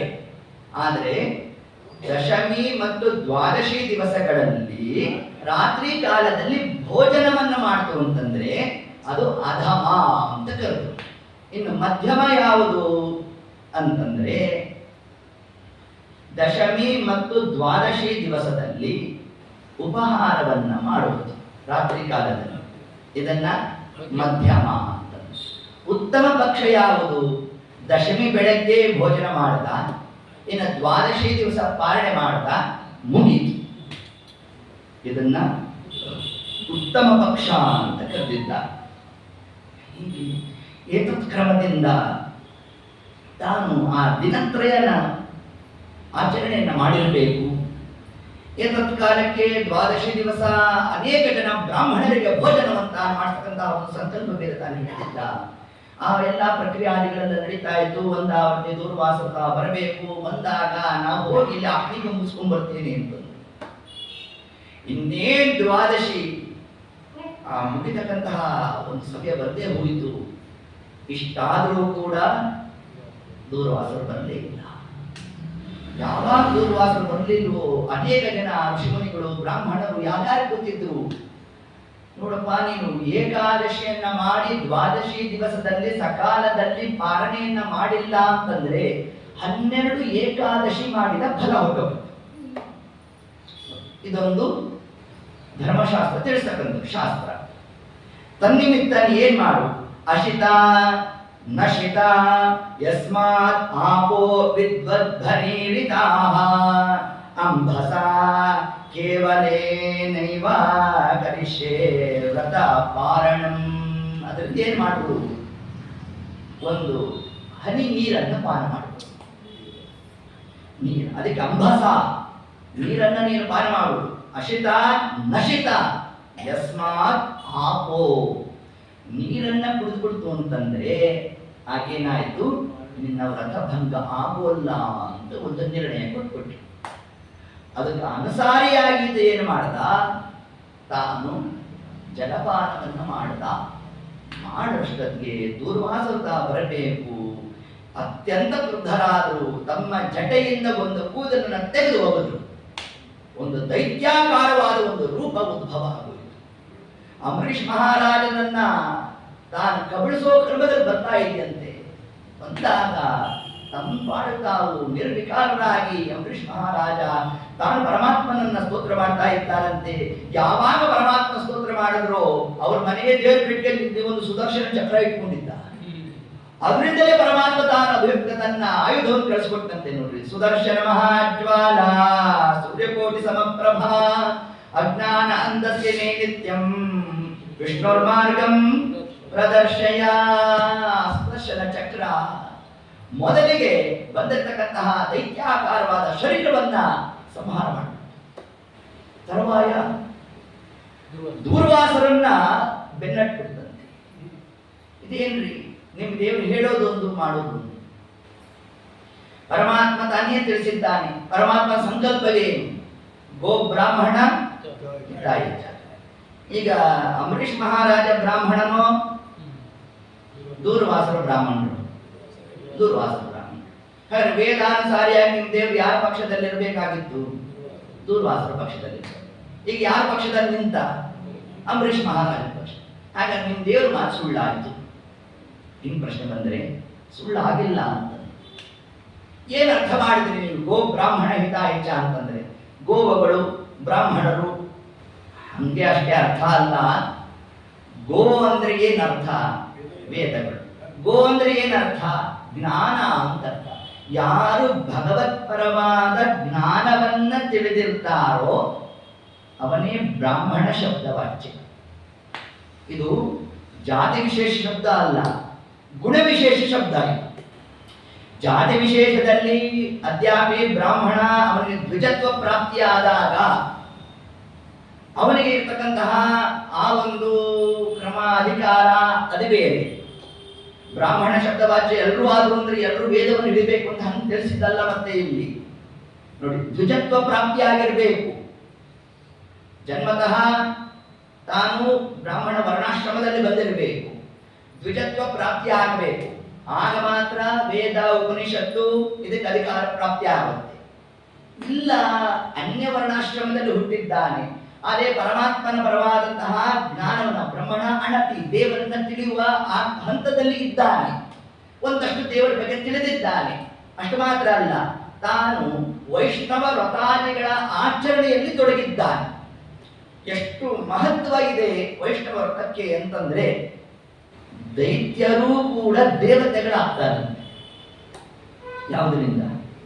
ವೈಷ್ಣವ ವ್ರತಾಚರಣೆಯಿಂದ. ಇದು ಸಾಧ್ಯನಾ? ದೈತ್ಯರು ಅದಂತೂ ಇದ್ದಿದ್ದೆ. ದೈತ್ಯರು ದೇವತೆಗಳಾದದ್ದೆಲ್ಲಿ ಅಂತಂದ್ರೆ ತಿಳಿಸಿದ್ರು. ಇದೇ ನಮ್ಮ ಕಶ್ಯಪರು ದಿತಿದೇವಿ. ದಿತಿದೇವಿ ಬೇಕಾದ ಸೇವೆಯನ್ನು ನಡೆಸ್ಬಿಟ್ಟು ಕಶ್ಯಪರ ಸೇವೆ ಧ್ಯಾನ ಮಾಡಿದ್ದಾರೆ. ಕಶ್ಯಪರು ಪ್ರಸನ್ನರಾಗ್ತಾ ಬೇಕಾದ ಕೇಳುವಂತ, ನನಗೆ ಸಂತಾನ ಭಾಗ್ಯ ಆಗಬೇಕು ಅಂದ್ರೆ ಅದಕ್ಕೆ ಅವಶ್ಯ ಆಗ್ತದೆ. ಆದರೆ ಎಂದು ಇಂದ್ರನನ್ನ ಕೊಲ್ತಕ್ಕಂತಹ ಮಗು ಬೇಕು. ಕಶ್ಯಪರಂದ್ರು, ನೋಡ ಹಂಗೆಲ್ಲ ಅಪೇಕ್ಷೆ ಪಡಬಾರದು, ಇಂದ್ರ ಪರಮ ವೈಷ್ಣವ ಇದ್ದಾನೆ, ಹರಿಭಕ್ತ ಆತ, ಹಂಗೆಲ್ಲ ಅಪೇಕ್ಷೆ ಪಡಬಾರದು ಅಂತಂದ್ರು. ಮಾತು ಕೊಟ್ಟಿದ್ದೀರಿ, ಅನುಗ್ರಹ ಮಾಡಿ ಅಂತಂದ್ರು. ಏತತ್ಕಾಲಕ್ಕೆ ಕಶ್ಯಪರಂದ್ರು, ಸರಿ ನಿನಗೆ ಅಂಥದ್ದೇ ಸಂತಾನ ಆಗುತ್ತೆ, ಆದರೆ ಒಂದು ಕರಾರಂದ್ರು, ನೀನು 1 ವರ್ಷ ಪರ್ಯಂತರವಾಗಿ ವೈಷ್ಣವ ವ್ರತಾಚರಣೆಯನ್ನು ಮಾಡಬೇಕು. ಮಾಡಿದಾಗ ಕಿಂಚಿತ್ತು ಲೋಪ ಆಗಬಾರದು. ಲೋಪ ಆಯಿತು ಅಂತಂದ್ರೆ ನಾನು ಹೊಣೆ ಅಲ್ಲ ಅಂದ್ಬಿಟ್ರು. ಋಷಿಜ್ಞಾನಿ ಅಂತಹ ಜ್ಞಾನಿಗಳವರು. ಹೌದು, ಇದು ಹೀಗಿರೋ ಕಾಲಕ್ಕೆ ಆಗ ಕಶ್ಯಪರು ಇಂದ್ರದೇವರಿಗೆ ಹೇಳಿದ್ರು, ನೋಡಪ್ಪ ಇಂತಹ ಪ್ರಸಂಗ ನಡೆದೋಗಿದೆ, ನಿನ್ನ ಪ್ರಾಣ ನಿನ್ನ ಕೈಲಿದೆ, ನೀನು ಅದೇನು ಮಾಡ್ಕೊಂತೆ ಮಾಡ್ಕೊ ಅಂತ. ಇಷ್ಟೊತ್ತಿಗೆ ಆ ದಿತಿದೇವಿ ತಾನು ಗರ್ಭವತಿ ಆಗಿರಬೇಕು. ನಮ್ಮ ಇಂದ್ರದೇವರು ಒಟ್ಟು ರೂಪದಿಂದ ಬಂದ್ಬಿಟ್ರು. ಅತ್ಯಂತ ಚಂದ ರೂಪದಲ್ಲಿ ಪ್ರಕಟ ಆಗಿದ್ದಾರೆ. ಅದು ನೋಡೋ ಕಾಲಕ್ಕೆ ದಿತಿದೇವಿಗೆ ಆನಂದ ಆಗ್ತಾ ಇರಬೇಕು. ಎಷ್ಟು ವ್ಯಾಮೋಹ ಬೆಳೆಸ್ಬಿಟ್ಟ ಇಂದ್ರ ಅಂತಂದ್ರೆ ಕ್ಷಣ ಕಾಲ ಬಿಟ್ಟಿರ್ಲಿಕ್ಕೆ ಆಗ್ತಿರ್ಲಿಲ್ಲ. ಸರಿ, 9 ತಿಂಗಳು ಇನ್ನೇನು ಮುಗಿದೇ ಹೋಯಿತು, ಪ್ರಸವ ನಾಳೆ ಬೆಳಗ್ಗೆ ಅನ್ನೋ ಹಂತಕ್ಕೆಲ್ಲ ತಯಾರಾಗಿದೆ. ದಿತಿದೇವಿ ಕಿಂಚಿತ್ತೂ ಲೋಪ ಮಾಡಲಿಲ್ಲ. ಆ ಕ್ರಮದಲ್ಲಿ ವ್ರತಾಚರಣೆ ಮಾಡಿಬಿಟ್ಟಿದ್ರು. ಇಂದ್ರದೇವರು ಅನ್ಕೊಂಡ್ರು, ಏನ್ ಕಥಾ ಇದು, ಹಿಂಗಾಗೋದ್ರೆ ನಾಳೆ ಬೆಳಗ್ಗೆ ಪ್ರಸವ ಆಗುತ್ತೆ. ಒಂದು ಎಡೆನ ಘಾಟದಷ್ಟು ಕೂಡ ತಾನು ದೋಷವನ್ನು ಮಾಡಿಲ್ಲ ಅಂತಂದ್ರೆ ಅಂತ ಆಲೋಚನೆ ಮಾಡ್ತಿದ್ರು. ಆ ದಿವಸ, ಹಿಂದಿನ ದಿವಸ ರಾತ್ರಿ ನಾಳೆ ದಿವಸ ಬೆಳಗ್ಗೆ ಪ್ರಸವ ಆಗಬೇಕು. ಅಷ್ಟೊತ್ತಿಗೆ ಆ ಗರ್ಭವತಿ ಆಗಿರ್ತಕ್ಕಂತಹ ದಿತಿದೇವಿ ತಾನು ಹೋಗಿ ಕಾಲು ತೊಳ್ಕೊಂಡು ಬರೋ ಕಾಲಕ್ಕೆ ಏನಾಯ್ತಂತೆ, ಹಿಮ್ಮಡಿ ಭಾಗ ಸ್ವಲ್ಪ ನಿಲ್ಲಿಲ್ವಂತೆ.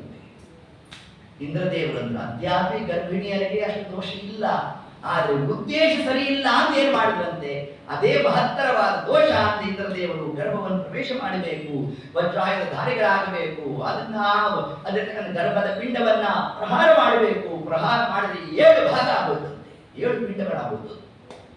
ಹಾಗಾಗಿ ಇದ್ಯಾಕೆ ಹಿಂಗಾಯ್ತು ಅನ್ಕೊಂಡ್ರು. ನೋಡ್ರಿ, ಆ ವೈಷ್ಣವ ವ್ರತಾಚರಣೆಯ ಒಂದು ಮಹಿಮೆ ಹೇಗಿದೆ ಅಂತಂದ್ರೆ, ಇಂದ್ರದೇವರ ವಜ್ರಾಯುಧ ಪ್ರಹಾರ ಆದರೂ ಕೂಡ ಗರ್ಭಸ್ಥ ಶಿಶು ಅದಕ್ಕೆ ಮರಣ ಬರಲಿಲ್ವಂತೆ. ನೋಡಿ, ಅಷ್ಟು ಮಹಿಮಾ ಯಾವುದಕ್ಕೆ? ವೈಷ್ಣವ ವ್ರತಾಚರಣೆಗೆ. ನೋಡ, ಅದನ್ನು ತಿಳಿಸು. ಇನ್ನೊಂದು ಆವೃತ್ತಿ ಪ್ರಹಾರ ಮಾಡ್ದ. 7 ಎಷ್ಟಾಯ್ತು? 49 ಪಿಂಡಗಳು. ಆಗ ಪಿಂಡಗಳನ್ನ ಇಂದ್ರ, ನಮ್ಗೆ ಯಾಕೆ ಹೊಡಿತೀವೋ, ನಾವೆಲ್ಲ ವೈಷ್ಣವ ವ್ರತಾಚರಣೆಯಿಂದ ಬಂದಿರ್ತಕ್ಕಂಥವ್ರು, ನಿನ್ನ ಅನುಚರರಾಗಿರ್ತೇವೆ, ಅದ್ ನಮ್ಮನ್ನು ಬಿಟ್ಬಿಡು ಅಂತಂದ್ರು. ಹೌದಾ, ಹಂಗಾಗಿ ಬಿಟ್ಬಿಡ್ತೀನಿ ಅಂತ. ಅವರೆಲ್ಲ ಮುಂದೆ ಏನಾದ್ರು ಮರುದ್ಗಣದ ದೇವತೆಗಳು ಅಂತ ಕರೆಸ್ಕೊಂಡ್ರು. ಅದ್ಯಾಪಿ ದಿತಿ ಸಂತತಿಯಲ್ಲಿ ಬಂದಿರೋರೆಲ್ಲ ಯಾರು? ದಾನವರು, ದೈತ್ಯರು, ರಾಕ್ಷಸರು ಅಂತ ಆ ಒಂದು ಕ್ರಮವನ್ನು ನಾವೇನು ಕಾಣ್ತೇವೆ. ಆದ್ರೆ ಅದೇ ದಿತಿ ದೇವಿಯಲ್ಲೇ ದೇವತೆಗಳಾಗಿ ಬರಬೇಕು ಅಂತಂದ್ರೆ ಯಾವ ಕಾರಣ ಆಯಿತು? ವೈಷ್ಣವ ವ್ರತಾಚರಣೆ. ನೋಡಿ, ಅಷ್ಟು ಮಹತ್ವ ಯಾವುದಕ್ಕಿದೆ? ವೇದ ಪ್ರಣಹಿತೋ ಧರ್ಮ. ವೇದಾದಿಗಳು ಏನು ತಿಳಿಸಿದೆ ಅದಕ್ಕೆ ಅನುಸಾರಿಯಾಗಿ ಯಾರು ಕಾರ್ಯವನ್ನು ಪ್ರವೃತ್ತ ಮಾಡ್ತಾರೆ ಅಂತವರಿಗೆ ಪರಮಾತ್ಮ ತಾನು ಅನುಗ್ರಹ ಮಾಡ್ತಾನೆ ಎನ್ನುವ ಒಂದು ಕ್ರಮವನ್ನೇ ಕಾಲಕ್ಕೆ ಆ ಗೋ ಬ್ರಾಹ್ಮಣ ಹಿತಾಯಚ. ಹಾಗಾದ್ರೆ ಪರಮಾತ್ಮ ಯಾರು ಅನುಗ್ರಹ ಮಾಡ್ತಾನೆ ಅಂತಂದ್ರೆ ಯಾರು ಗೋ ಅಂದ್ರೆ ಜ್ಞಾನವನ್ನು ತಿಳಿದು ತಮ್ಮ ತಮ್ಮ ಕರ್ಮದ ಅನುಷ್ಠಾನವನ್ನು ಮಾಡ್ತಾರೋ, ಅದು ಯಾವುದೇ ವರ್ಣಾಶ್ರಮದವರಾಗಿದ್ರೂ ಕೂಡ ಪರಮಾತ್ಮನನ್ನು ತಿಳಿದಿದ್ದಾರೆ ಅಂತಂದ್ರೆ ಅವರು ಬ್ರಾಹ್ಮಣ ಶಬ್ದವಾಚ್ಯರು. ಬ್ರಹ್ಮಣ ಅಣ್ಣತಿ ದೇವರನ್ನ ತಿಳಿದಿರ್ತಕ್ಕಂಥವರು. ಈ ಕ್ರಮದಲ್ಲಿ ಅದನ್ನ ಗುಣವಿಶೇಷವಾಗಿ ನಾವು ತಗೊಂಡಾಗ ಪರಮಾತ್ಮ ಅವರನ್ನೂ ನಾನು ರಕ್ಷಣೆ ಮಾಡ್ತೇನೆ ಅಂತ ತಿಳಿಸ್ಲಿಕ್ಕಾಗಿ ಆ ಸುದರ್ಶನ ಚಕ್ರ ತಾನು ಹೊರಟಿರಬೇಕು. ಏನು ಪರಮಾತ್ಮನ ಹೋಗೋಣ. ಬ್ರಹ್ಮದೇವರ ಹೋದ್ರು ದುರ್ವಾಸರು, ಅಲ್ಲೋ ಸ್ತೋತ್ರ ಮಾಡ್ತಾರಂತೆ. ಸ್ತೋತ್ರ ಮಾಡಿದಾಗ ಆಗ ಬ್ರಹ್ಮದೇವರಂದ್ರು, ಅಹಂ ಭವೋ ದಕ್ಷ ಭೃಗು ಪ್ರಧಾನ ಪ್ರದೇಶ ಪ್ರಜೇಶ ಭೂತೇಶ ಸುರೇಶ ಮುಖ್ಯಾ. ನಾವು ಯಾರ್ಯಾರು ಕೂಡ ದುರ್ವಾಸರೇ ಇದನ್ನು ಶಮನ ಮಾಡ್ಲಿಕ್ಕೆ ಆಗೋದೇ ಇಲ್ಲ. ಕಾರಣ ಇದು ಪರಮಾತ್ಮ ತಾನು ಸ್ವಯಂ ಕಳಿಸಿರ್ತಕ್ಕಂತಹ ಆಯುಧ. ನೀವು ಪರಮಾತ್ಮನ ಒಂದಾವರ್ತಿ ಪ್ರಾರ್ಥನೆ ಮಾಡಿ ನೋಡ್ರಿ ಎಂದದ್ದು. ಸರಿ, ಪರಮಾತ್ಮನ ಹತ್ರ ಹೋದ್ರು. ನಮ್ಮ ದೇವರನ್ನ ನಂದೇನಿಲ್ಲಪ್ಪ, ನಾನು ಸುಮ್ಮನೆ ಕೂತಿದ್ದೀನಿ ಎಂದಲ್ಲಿ. ಕೊನೆಗೆ ರುದ್ರದೇವರ ಹತ್ರ ಹೋದ್ರು. ನಮ್ಮ ದೇವರು ಅಲ್ಲಿ ಹೋದಾಗ ಈ ತತ್ಕಾಲಕ್ಕೆ ತಾವು ತಿಳಿಸೋಣ. ಎಲ್ಲಿಂದ ಅದು ಹೊರಡುತ್ತೋ, ಯಾರ ನಿಮಿತ್ತ ಮಾಡಿಕೊಂಡು ಹೊರಟಿತ್ತೋ ಅವರನ್ನೇ ಪ್ರಾರ್ಥನೆ ಮಾಡಲಿದ್ದಾರೆ. ಎತ್ತತ್ ಕಾಲಕ್ಕೆ ತಾವಲ್ಲಿ ಹೋಗಬೇಕು. ಅಂಬರೀಷ್ ಮಹಾರಾಜ ತಾನು ಎತ್ತತ್ ಕಾಲಕ್ಕೆ ದುರ್ವಾಸರನ್ನು ನೋಡ್ತಾ ತಾವು ದುಃಖ ಪಡ್ತಾ ಇದ್ದಾರಂತೆ. ಆ ಕಾಲಕ್ಕೆ ಬಂದ್ರು. ಅಹೋ ಅನಂತ ಕಾಲಕ್ಕೆ ಪರಮಾತ್ಮನ್ನ ಯಾರು ನಮ್ಮ ಅಂಬರೀಷ್ ಮಹಾರಾಜ ಸ್ತೋತ್ರ ಮಾಡಿದ್ರಂತೆ. ಸ್ತೋತ್ರ ಮಾಡ್ತಾ ಸಮಗ್ರ ತಮ್ಮ ಪುಣ್ಯವನ್ನೇ ಫಲವಾಗಿ ಇಟ್ಬಿಟ್ರಂತೆ. ನೋಡಿ, ಯಾರನ್ನು ಕಾಪಾಡಲಿಕ್ಕಾಗಿ? ದುರ್ವಾಸರನ್ನು ಕಾಪಾಡಲಿಕ್ಕಾಗಿ ಪರಮಾತ್ಮ ಸ್ತೋತ್ರ ಮಾಡಿದ್ರಂತೆ. ಸ್ವಾಮಿ, ಹಿಂದೆ ನಾನು ಮಾಡಿದಂತಹ ವ್ರತ ಅನುಷ್ಠಾನ ತಪಸ್ಸು ಏನೇನಿದೆ ಅದನ್ನ ನೀನೇನಾದ್ರು ಸ್ವೀಕಾರ ಮಾಡಿತ್ತು ಅಂತಂದ್ರೆ ಈ ಬ್ರಾಹ್ಮಣರು ಕಾಪಾಡಿದ್ದ. ಯಾವಾಗ ಅಂಬರೀಷ್ ಮಹಾರಾಜ ಸ್ತೋತ್ರ ಮಾಡಿರ್ತಕ್ಕಂತಹ ಕಾಲಕ್ಕೆ ಆ ಸುದರ್ಶನ ಚಕ್ರತಾನ ಅಲ್ಲಿಂದ ಮಾಯ ಆಗಬೇಕು. ದೂರ್ವಾಸರ ಆನಂದ ಪಡ್ತಾ ಇದ್ದಾರಂತೆ. ತಾವಂದ್ರು, ಅಹೋ ಅನಂತ ದಾಸಾನ ಮಹತ್ವ. ವಿಷ್ಣುದಾಸರ ಮಹಿಮೆ ಅಪಾರ ಅಂತ ನುಡಿಯಾರು ದೂರ್ವಾಸರು. ನಮಗೆ ನಾವು ಅವರಿಗೆ ಕೇಳಿ ಮಾಡಿದ್ರು ಕೂಡ ನಮಗೆ ಅವರು ದುಃಖವನ್ನು ಕೊಡ್ಲಿಲ್ವಲ್ಲ. ಇದು ಹರಿದಾಸರ ಲಕ್ಷಣ ಅಂತ ನಮ್ಮ ದೂರ್ವಾಸರು ಎದ್ದು ಕಾರ್ಯಕ್ಕೆ ತಾವು ತಿಳಿಸಿರ್ತಕ್ಕಂಥದ್ದು. ಅಂದ್ರೆ ಇದರ ಒಂದು ವಿಶಿಷ್ಟವಾದಂತಹ ಭಾಗವತ ಧರ್ಮ ನಮಗೇನು, ಅಂಬರೀಷ್ ಮಹಾರಾಜನ ಕಥಾ ಪ್ರಸಂಗದಿಂದ ನಮಗೇನು ತಿಳಿಸ್ತಾ ಇದ್ದಾರೆ ಅಂತಂದ್ರೆ ವೈಷ್ಣವ ವ್ರತಾಚರಣೆ, ಅದರಲ್ಲೂ ಕೂಡ ವಿಶೇಷವಾಗಿ ಏಕಾದಶಿ. ಎಲ್ಲಾ ವ್ರತಗಳು ಏಕಾದಶಿ ವ್ರತದ ಹಿಂದೆ ತಿಳಿಸಿದ್ದಾರೆ. ಯಾಕಿಷ್ಟು ಮಹತ್ವ ಬಂತು? ಏಕಾದಶಿಗೆ ಯಾಕಿಷ್ಟು ಮಹತ್ವ? ಅದರಲ್ಲೂ ಕೂಡ ದಿನತ್ರಯ. ಈ ದಿನತ್ರಯಕ್ಕೆ ಇಷ್ಟು ಮಹತ್ವ ಬರಲಿಕ್ಕೆ ಏನ್ ಕಾರಣ? 15 ತಿಥಿಗಳು. 15 ತಿಥಿಗಳಲ್ಲಿ 12 ತಿಥಿಗಳನ್ನ ಇತರ ದೇವತೆಗಳು ಕೊಟ್ಬಿಟ್ಟಂತೆ ನಮಗೆ. ನೀವು ತಗೊಳ್ರಿ. ಪಾಡ್ಯ ದೇವತೆಗೆ, ತದಿಗೆ ಯಾರು ಕೊಟ್ಟ? ಪಾರ್ವತಿ ದೇವಿ ಕೊಟ್ಟ. ತದಿಗೆ ಗೌರಿ ಅಂತ ಶುರುವಾಯಿತು. ಚತುರ್ಥಿ ತಿಥಿಗೆ ಯಾರು? ಗಣಪತಿ, ಗಣೇಶ ಚತುರ್ಥಿ ಆಯಿತು. ಪಂಚಮಿ ತಿಥಿಗೆ ಯಾರು? ನಾಗರ ಪಂಚಮಿ. ಷಷ್ಠಿ ತಿಥಿಗೆ ಯಾರು? ಸುಬ್ರಾಯ ಷಷ್ಠಿ. ಸಪ್ತಮಿಗೆ ಯಾರು? ಸೂರ್ಯ, ರಥಸಪ್ತಮಿ. ಅಷ್ಟಮಿಗೆ ಯಾರು? ದುರ್ಗಾದೇವಿ. ಹೀಗೆ ಒಂದೊಂದು ತಿಥಿಗೆ ಒಬ್ಬೊಬ್ಬರನ್ನು ಕೊಟ್ಬಿಟ್ಟ ಪರಮಾತ್ಮ. ಈ ಪ್ರೈಮ್ ಮಿನಿಸ್ಟರ್ ಆದವರೆಲ್ಲ ಏನ್ ಮಾಡಿರ್ತಾರಂತೆ, ಅದು ಇದೆಲ್ಲ ಸಣ್ಣ ಸಣ್ಣದಲ್ಲ ಅವ್ರು ಕೊಟ್ಬಿಡ್ತಾರಂತೆ. ಈ ಪ್ರಧಾನ ಫಿನಾನ್ಸ್ ಮೊದಲಾದದ್ದೆಲ್ಲ ಇರೋದಲ್ಲ, ಅವ್ರ ದುಡ್ಡಿಗೆ ಇಟ್ಕೊಂಡಿರ್ತಾರಂತೆ. ಅದರಂತೆ ನಮ್ಗೆ ಅಧಿಕವಾದ ಪುಣ್ಯ ಬರ್ತಕ್ಕಂತಹ 3 ತಿಥಿಗಳು ಯಾವುದು? ದಶಮಿ, ಏಕಾದಶಿ, ದ್ವಾದಶಿ. ಈ 3 ತಿಥಿಗಳಿಗೆ ಸ್ವಯಂ ಪರಮಾತ್ಮ ನಾನೇ ಅಧಿಪತಿ ಅಂತ ಅಂದುಕೊಂಡಿದ್ದೆ. ತನ್ನಿಮಿತ್ತ ಈ ತತ್ಕಾಲದ ವ್ರತಾನುಷ್ಠಾನವನ್ನು ಯಾರು ಮಾಡ್ತಾರೋ ಅವರನ್ನು ನಾನೇ ರಕ್ಷಣೆ ಮಾಡ್ತೇನೆ ಅನ್ನೋ ಒಂದು ವಿಶಿಷ್ಟವಾದ ತತ್ವವನ್ನು ತಿಳಿಸಲಿಕ್ಕಾಗಿ ಹೊರಟಂತಹ ಭಾಗ ಯಾವುದು? ಅಂಬರೀಷ್ ಮಹಾರಾಜನ ಕಥಾ ಪ್ರಸಂಗ ಇಷ್ಟು ಅಂಶವನ್ನು ಹೇಳುತ್ತಾ ಮುಂದೆ ರಾಮದೇವರ ವಂಶಾವಳಿ, ರಾಮದೇವರು ವಿಶಿಷ್ಟವಾಗಿ ತಾವು ತಗೊಂಡಿರ್ತಕ್ಕಂತಹ ಅನಂತ ವಿಶ್ವರೂಪಾದಿಗಳ ಬಗ್ಗೆ ತಾವು ವರ್ಣನೆ ಮಾಡಿದ್ದಾರೆ. ಅಷ್ಟಕಾಚಾರ ರಾಮ ಪುರಸ್ತಾನ ಮರುದೋಪಿ ರಾಮೋ ರಾಮ ಪರಂದಿಕ್ಷು ವಿದಿಕ್ಷು ರಾಮ ರಾಮೇರನಂತೆ ರೀತಿ ವಿಶ್ವರೂಪೋ ನಿಘ್ನರಾದಿನ್ ವಿರರಾಜ ರಾಮ ಅಂತ ಅಂತ ತಿಳಿಸ್ತಾರೆ.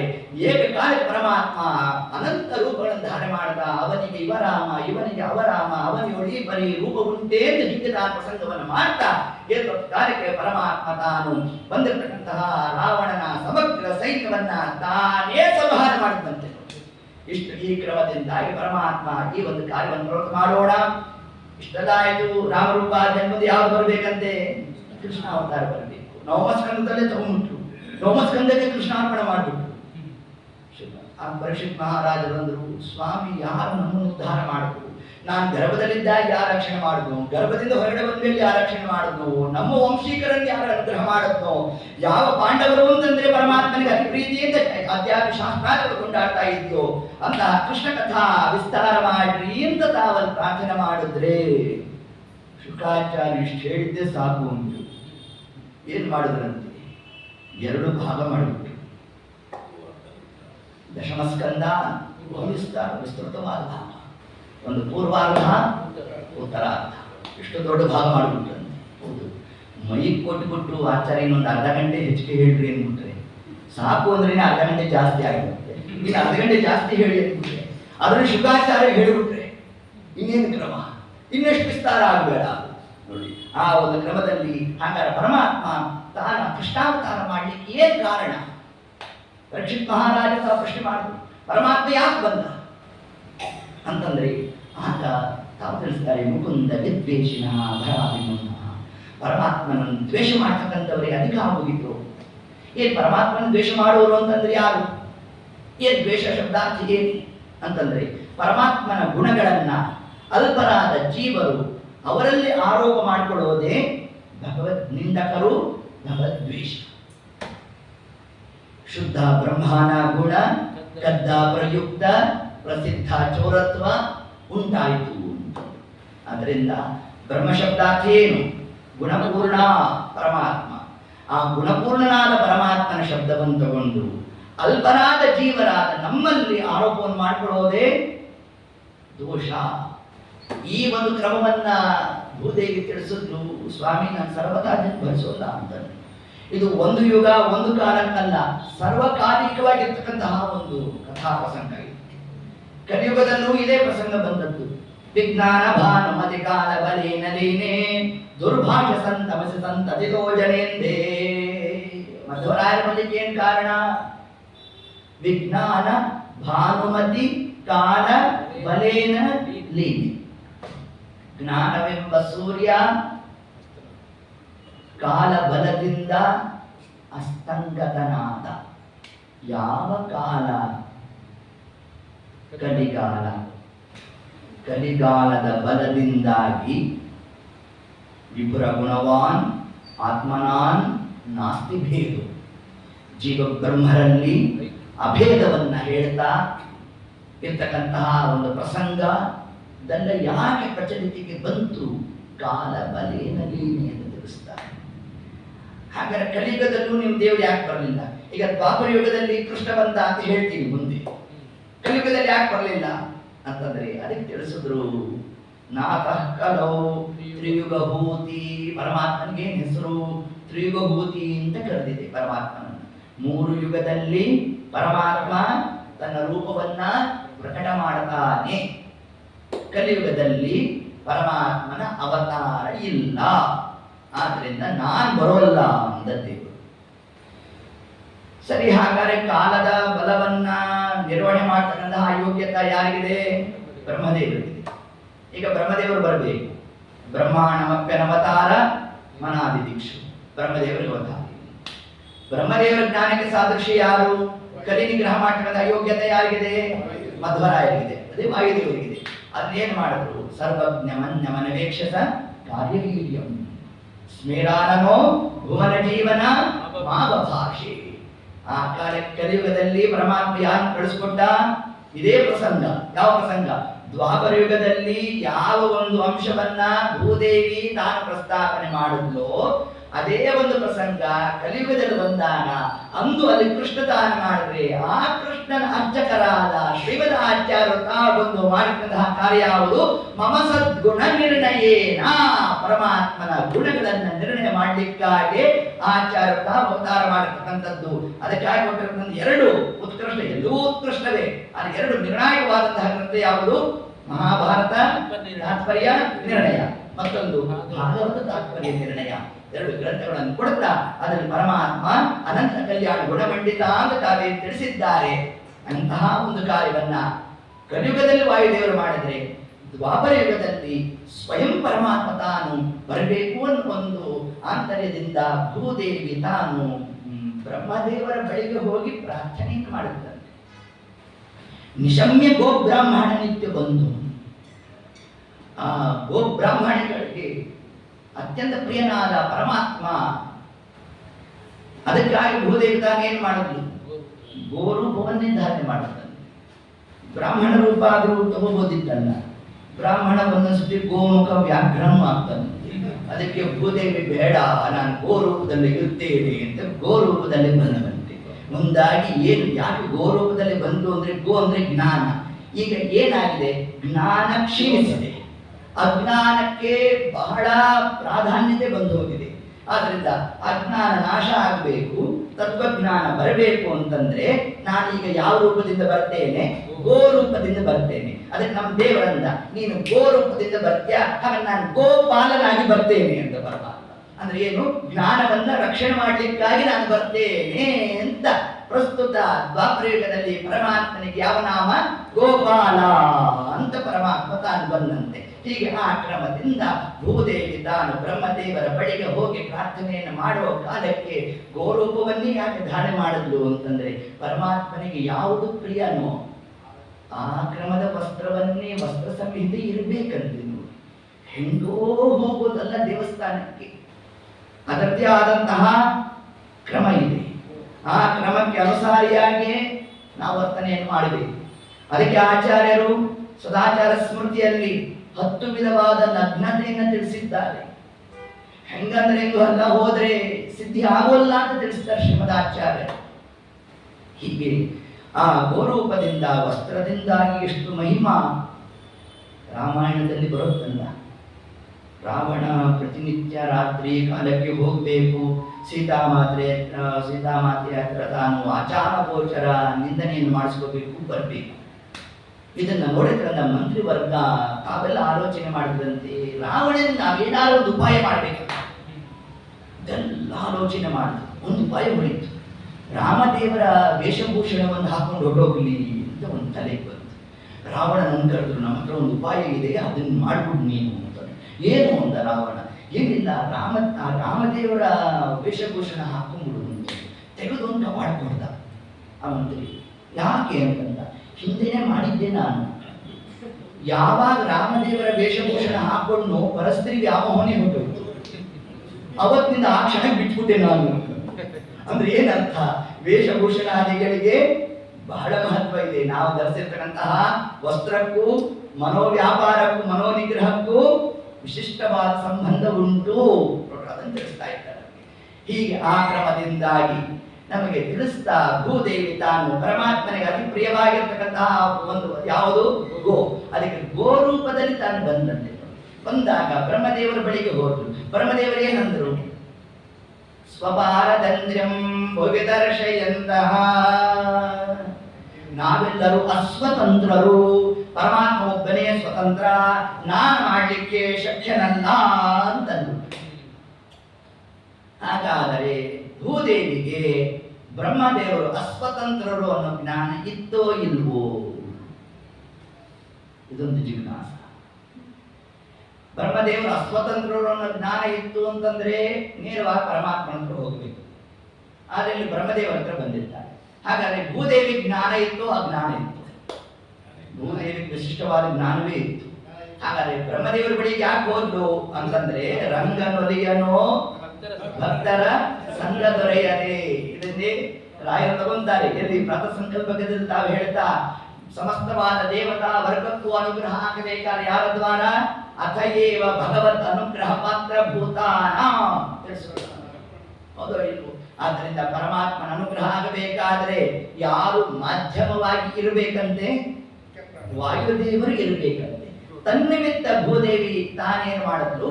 ಬ್ರಹ್ಮದೇವರು, ವಾಯುದೇವರು, ಶೇಷದೇವರು, ಗರುಡ ಗರುಡಶೇಷ ರುದ್ರಾದಿಗಳು ಸಮಸ್ತವಾದ ದೇವತಾ ವರ್ಗ ಕ್ಷೀರಸಾಗರ ತಟಕ್ಕೆ ಹೋದು ಹೋದತ್ತೆ. ಒಬ್ಬೊಬ್ಬರು ಒಂದೊಂದು ಕ್ರಮದಲ್ಲಿ ಪರಮಾತ್ಮನ ಸ್ತೋತ್ರ ಇದರಂದರೂ ಒಂದು ಪಾಠ ಹೇಳಿದರು. ಎಲ್ಲರೂ ಏಕ ಪ್ರಕಾರವಾದ ಸ್ತೋತ್ರ ಮಾಡಲಿಕ್ಕೆ ಆಗೋದು. ಬ್ರಹ್ಮದೇವರು ಯಾವ ಭಾವ ತಗೊಂಡ್ರಂತೆ? ಪುರುಷ ಸೂಕ್ತ ತಗೊಂಡ್ಬಿಟ್ರಂತೆ. ಪುಂಸೂಕ್ತೇನ ಪುರುಷ ಸೂಕ್ತವನ್ನು ಪಾರಾಯಣ ಮಾಡಿದ್ರಂತೆ. ಹೌದಾ? ನಾವು ದಿನ ಮಾಡ್ತೀವಿ. ಎಷ್ಟೊತ್ತಪ್ಪ? 5 ನಿಮಿಷ. ಸಹಸ್ರಾರಿ ಪುರುಷ ಅದನ್ನು ಹೇಳ್ಕೊಂಡು ಯಜ್ಞೇನ ಯಜ್ಞವಾಯಿತು ಅಂತ ಮುಗಿದೇ ಹೋಯಿತು. ಇಷ್ಟೇನಾ ಬ್ರಹ್ಮದೇವರ ಕಥೆ ಅಂತಂದ್ರೆ? ಹಂಗಲ್ಲ ನೋಡಿ. ಪುರುಷ ಸಹಸ್ರ ಶೀರ್ಷ ಪುರುಷ ಅನ್ನೋ ಶಬ್ದನೇ ಎಷ್ಟು ವಿಚಿತ್ರ ಇದೆ ಅಂತಂದ್ರೆ, ಪರಮಾತ್ಮನಿಗೆ ಸಹಸ್ರ ತಲೆ ಅಂತ ಅರ್ಥ. ಅದು ಹಾಗಾದ್ರೆ ನಿಮ್ಮ ದೇವರಿಗೆ 1000 ತಲೆ, ರಾವಣನಿಗೆ 10 ತಲೆ. ಅಷ್ಟೇ ವ್ಯತ್ಯಾಸ ರೀ. ಇನ್ನೊಂದು ಸ್ವಲ್ಪ 1-2 ಸೊನ್ನೆ ಜಾಸ್ತಿ ಅಷ್ಟೇ ನಿಮ್ಮ ದೇವರಿಗೆ. ಹಂಗಾಗುತ್ತೆ. ಹಂಗಲ್ಲ, ಅಲ್ಲಿ ಸಹಸ್ರ ಶಬ್ದವತ್ತು ಅನಂತ ಇತ್ಯರ್ಥ. ಆದ್ರೆ ಅನಂತ ಶೀರ್ಷ ಪುರುಷ ಅಂತ ಯಾಕೆ ತಗೊಳ್ಳಿಲ್ಲ?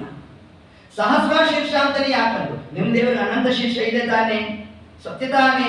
ಹಾಗಾದ್ರೆ ಅಲ್ಲಿ ಅನಂತ ಶೀರ್ಷ ಪುರುಷ ಅಂತಲೇ ಸ್ತೋತ್ರ ಮಾಡಬೇಕಾಗಿತ್ತು. ಸಹಸ್ರ ಶೀರ್ಷ ಅಂತ ಯಾಕೆ ತಗೊಂಡ್ರಲ್ಲಿ? ದಶಬ್ರಹ್ಮತಿ ಅಂತ ಹೇಳ್ತೀವಲ್ಲ, ಅವಾಗ ಅದು ಅನಂತ ಅಂತ ತಗೊಳ್ಬೇಕಂತೀರ. ಇದಕ್ಕೂ ಅದಕ್ಕೆ ರಾವಣಗೆ ಯಾಕೆ ದಶಬ್ರಹ್ಮತಿ ಅನಂತ ಅಂತ ಇದೆ, ಪೂರ್ಣ ಅಂತ. ಅನಂತ ಪೂರ್ಣ ಬೇರೆ ಅನಂತ. ನಾನು ನನ್ನ ಗಣದಲ್ಲಿ ನಾನು ಪೂರ್ಣನ ಹಾಕ್ಬೋದು, ಅದು ಅನಂತ ಅಲ್ಲ.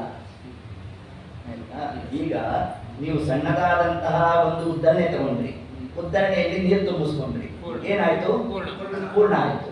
ಒಂದು ವಾಟಕ, ಒಂದು ಲೋಟ ತಗೊಂಡ್ರಿ, ಅದನ್ನ ನೀರು ತುಂಬಿಸ್ಕೊಂಡ್ರಿ, ಏನಾಯ್ತು? ಪೂರ್ಣ ಆಯ್ತು. ಒಂದು ಹಂಡೆ ನೀರು ತುಂಬಿಸಿದ್ರಿ, ಏನಾಯ್ತು? ಅದು ಪೂರ್ಣ. ಅನಂತ ಎಣಿಸಲಿಕ್ಕೆ ಸಿಗೋದು. ಅದು ಶ್ರೀಮದಾಚಾರ್ಯ ಪೂರ್ಣರು ಅವರ ಯೋಗ್ಯತೆ ಏನಿದೆ, ಜೀವೋತ್ತಮರ ಯೋಗ್ಯತೆ ಏನಿದೆ, ಅದು ಪೂರ್ಣತ್ವ.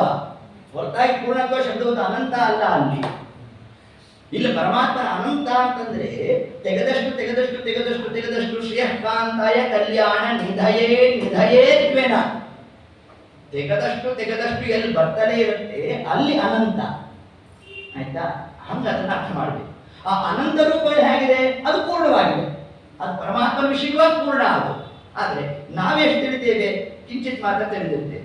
ಇಲ್ಲಿ ಅನಂತ ಶೀರ್ಷಾಂತಿ ಯಾಕೆ ತಗೊಂಡಿಲ್ಲ, ಸಹಸ್ರ ಶೀರ್ಷಾಂತಿ ಯಾಕೆ ತಗೊಂಡ್ರು ಅಂತಂದ್ರೆ, ಉಪಮಾತು ಬುದ್ಧ್ಯಸ್ಥ ಅಂತ ಒಂದು ನಿಯಮ.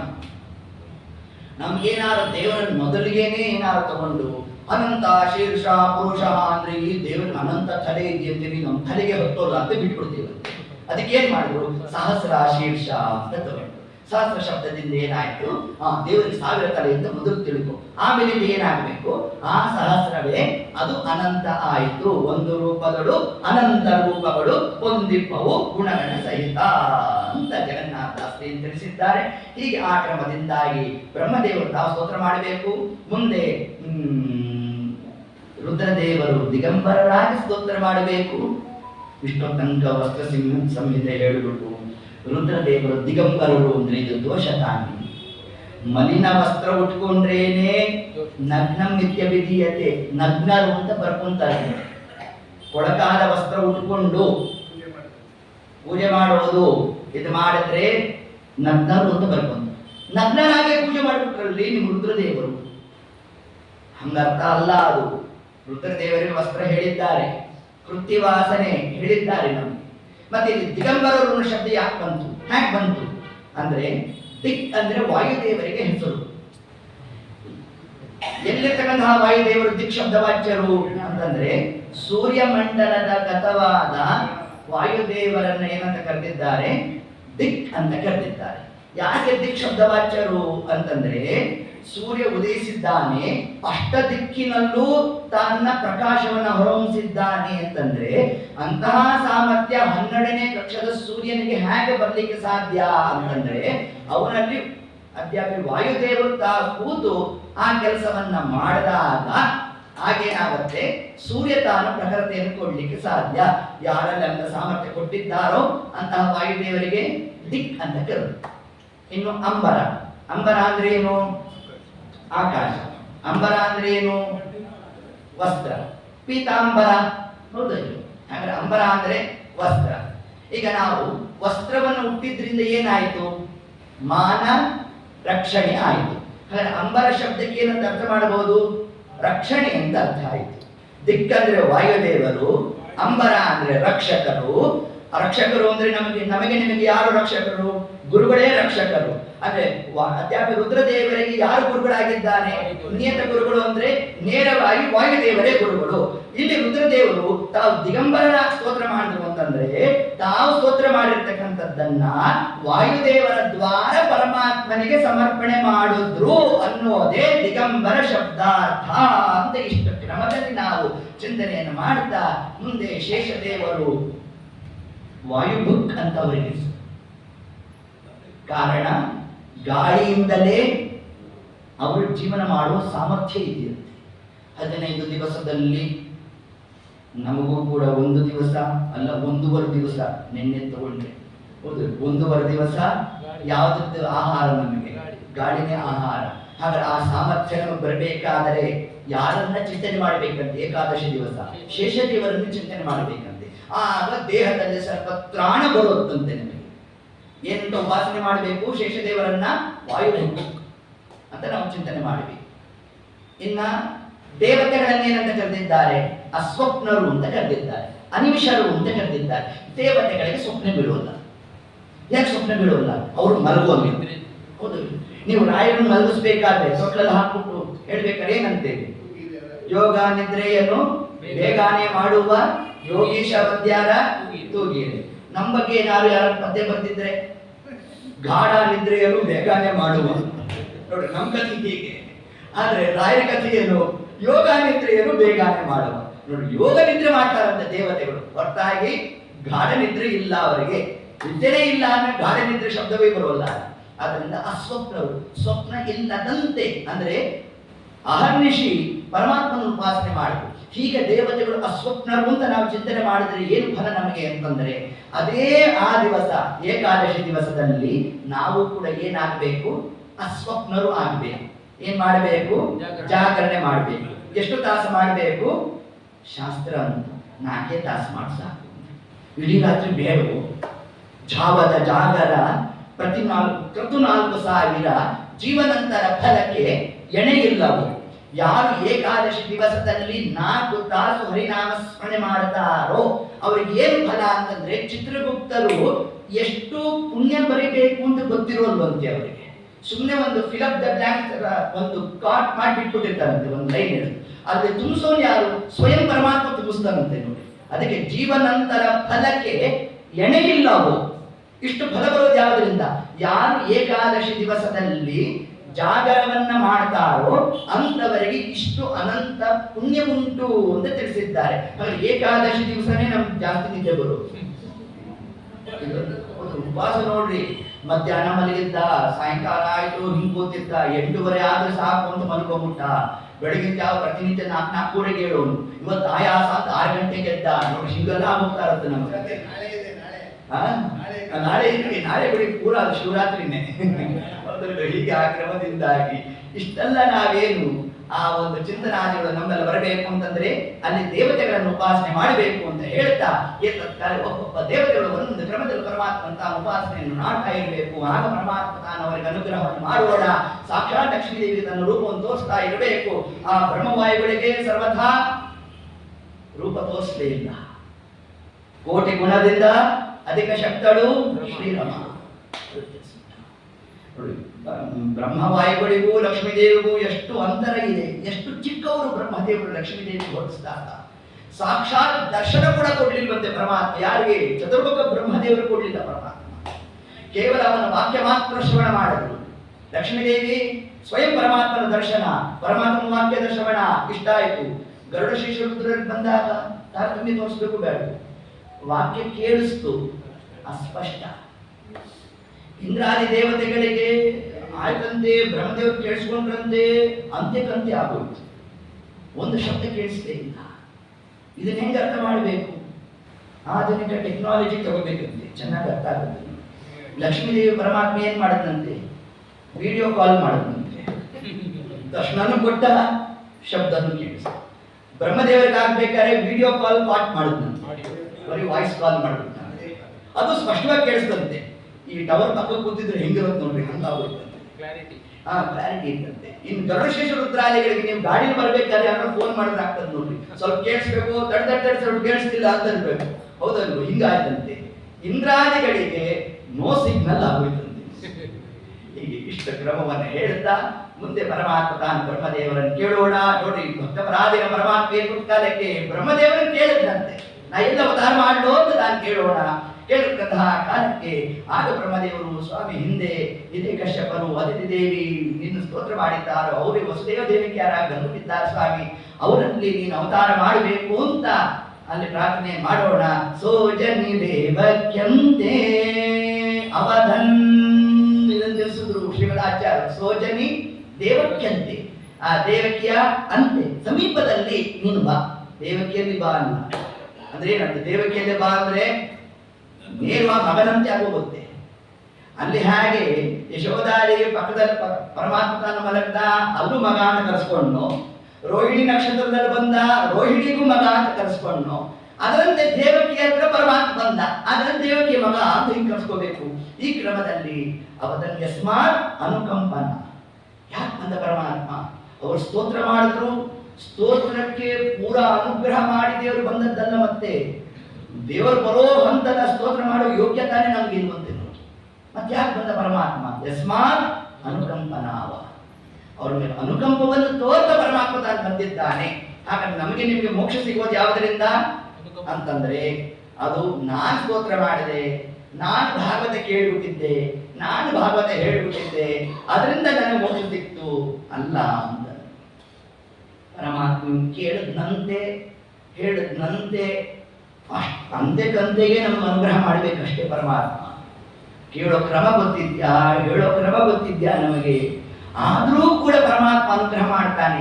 ಯಾಕೆ ಅನುಗ್ರಹ ಮಾಡ್ತಾನೆ ಅಂತಂದ್ರೆ, ಯಸ್ಮಾತ್ ಅನುಕಂಪನಾವ.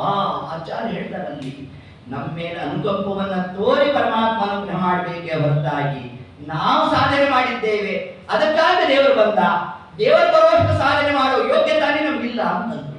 ಇಷ್ಟು ಅಂಶವನ್ನ ನಮಗೆ ತಿಳಿಸಿದ್ದಾರೆ. ಹೀಗೆ ಆ ಕ್ರಮದಿಂದಾಗಿ ಆ ಒಂದು ಕೃಷ್ಣ ಕಥಾ ಮುಂದೆ ವಸುದೇವ ದೇವಕಿಯರಲ್ಲಿ ಪರಮಾತ್ಮ ತಾನು ಹೇಗೆ ಬಂದ, ಅದರಿಂದಾಗಿ ನಾವೇನು ಚಿಂತನಾಗಳನ್ನು ನಡೆಸಬೇಕು, ಆಚಾರ ಕೊಟ್ಟಿರ್ತಕ್ಕಂಥ ನಿರ್ಣಯ ಏನು, ಯದ್ರೂಪಂ ಪ್ರಕಟೀಕರೋತಿ, ಆ ರೂಪವನ್ನು ಪರಮಾತ್ಮ ತಾನು ಪ್ರಕಟ ಮಾಡಬೇಕಾದರೆ ಏನು ಅದರಲ್ಲಿರ್ತಕ್ಕಂತಹ ಒಂದು ಸಂದೇಶ ಜಗತ್ತಿಗೆ ಏನು ಕೊಟ್ಟಿದ್ದಾನೆ, ಅದೆಲ್ಲ ಭಾಗವನ್ನು ಕೂಡ ನಾಳೆ ದಿವಸದ ಭಾಗದಲ್ಲಿ ಕೃಷ್ಣಾವತಾರದ ಚಿಂತನೆಯನ್ನು ಮಾಡೋಣ ಅಂತ ಹೇಳ್ತಾ, ಸರ್ವಂ ಶ್ರೀ ಕೃಷ್ಣಾರ್ಪಣಮಸ್ತು.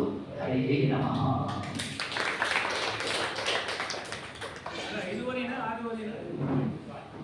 ನಾಳೆ 6:30, ನಾಡಿದ್ದು 5. 7ನೇ ತಾರೀಕು ಮಾತ್ರ 5 ಗಂಟೆಯಿಂದ 7ನೇ ತಾರೀಕು ಸಾಯಂಕಾಲ.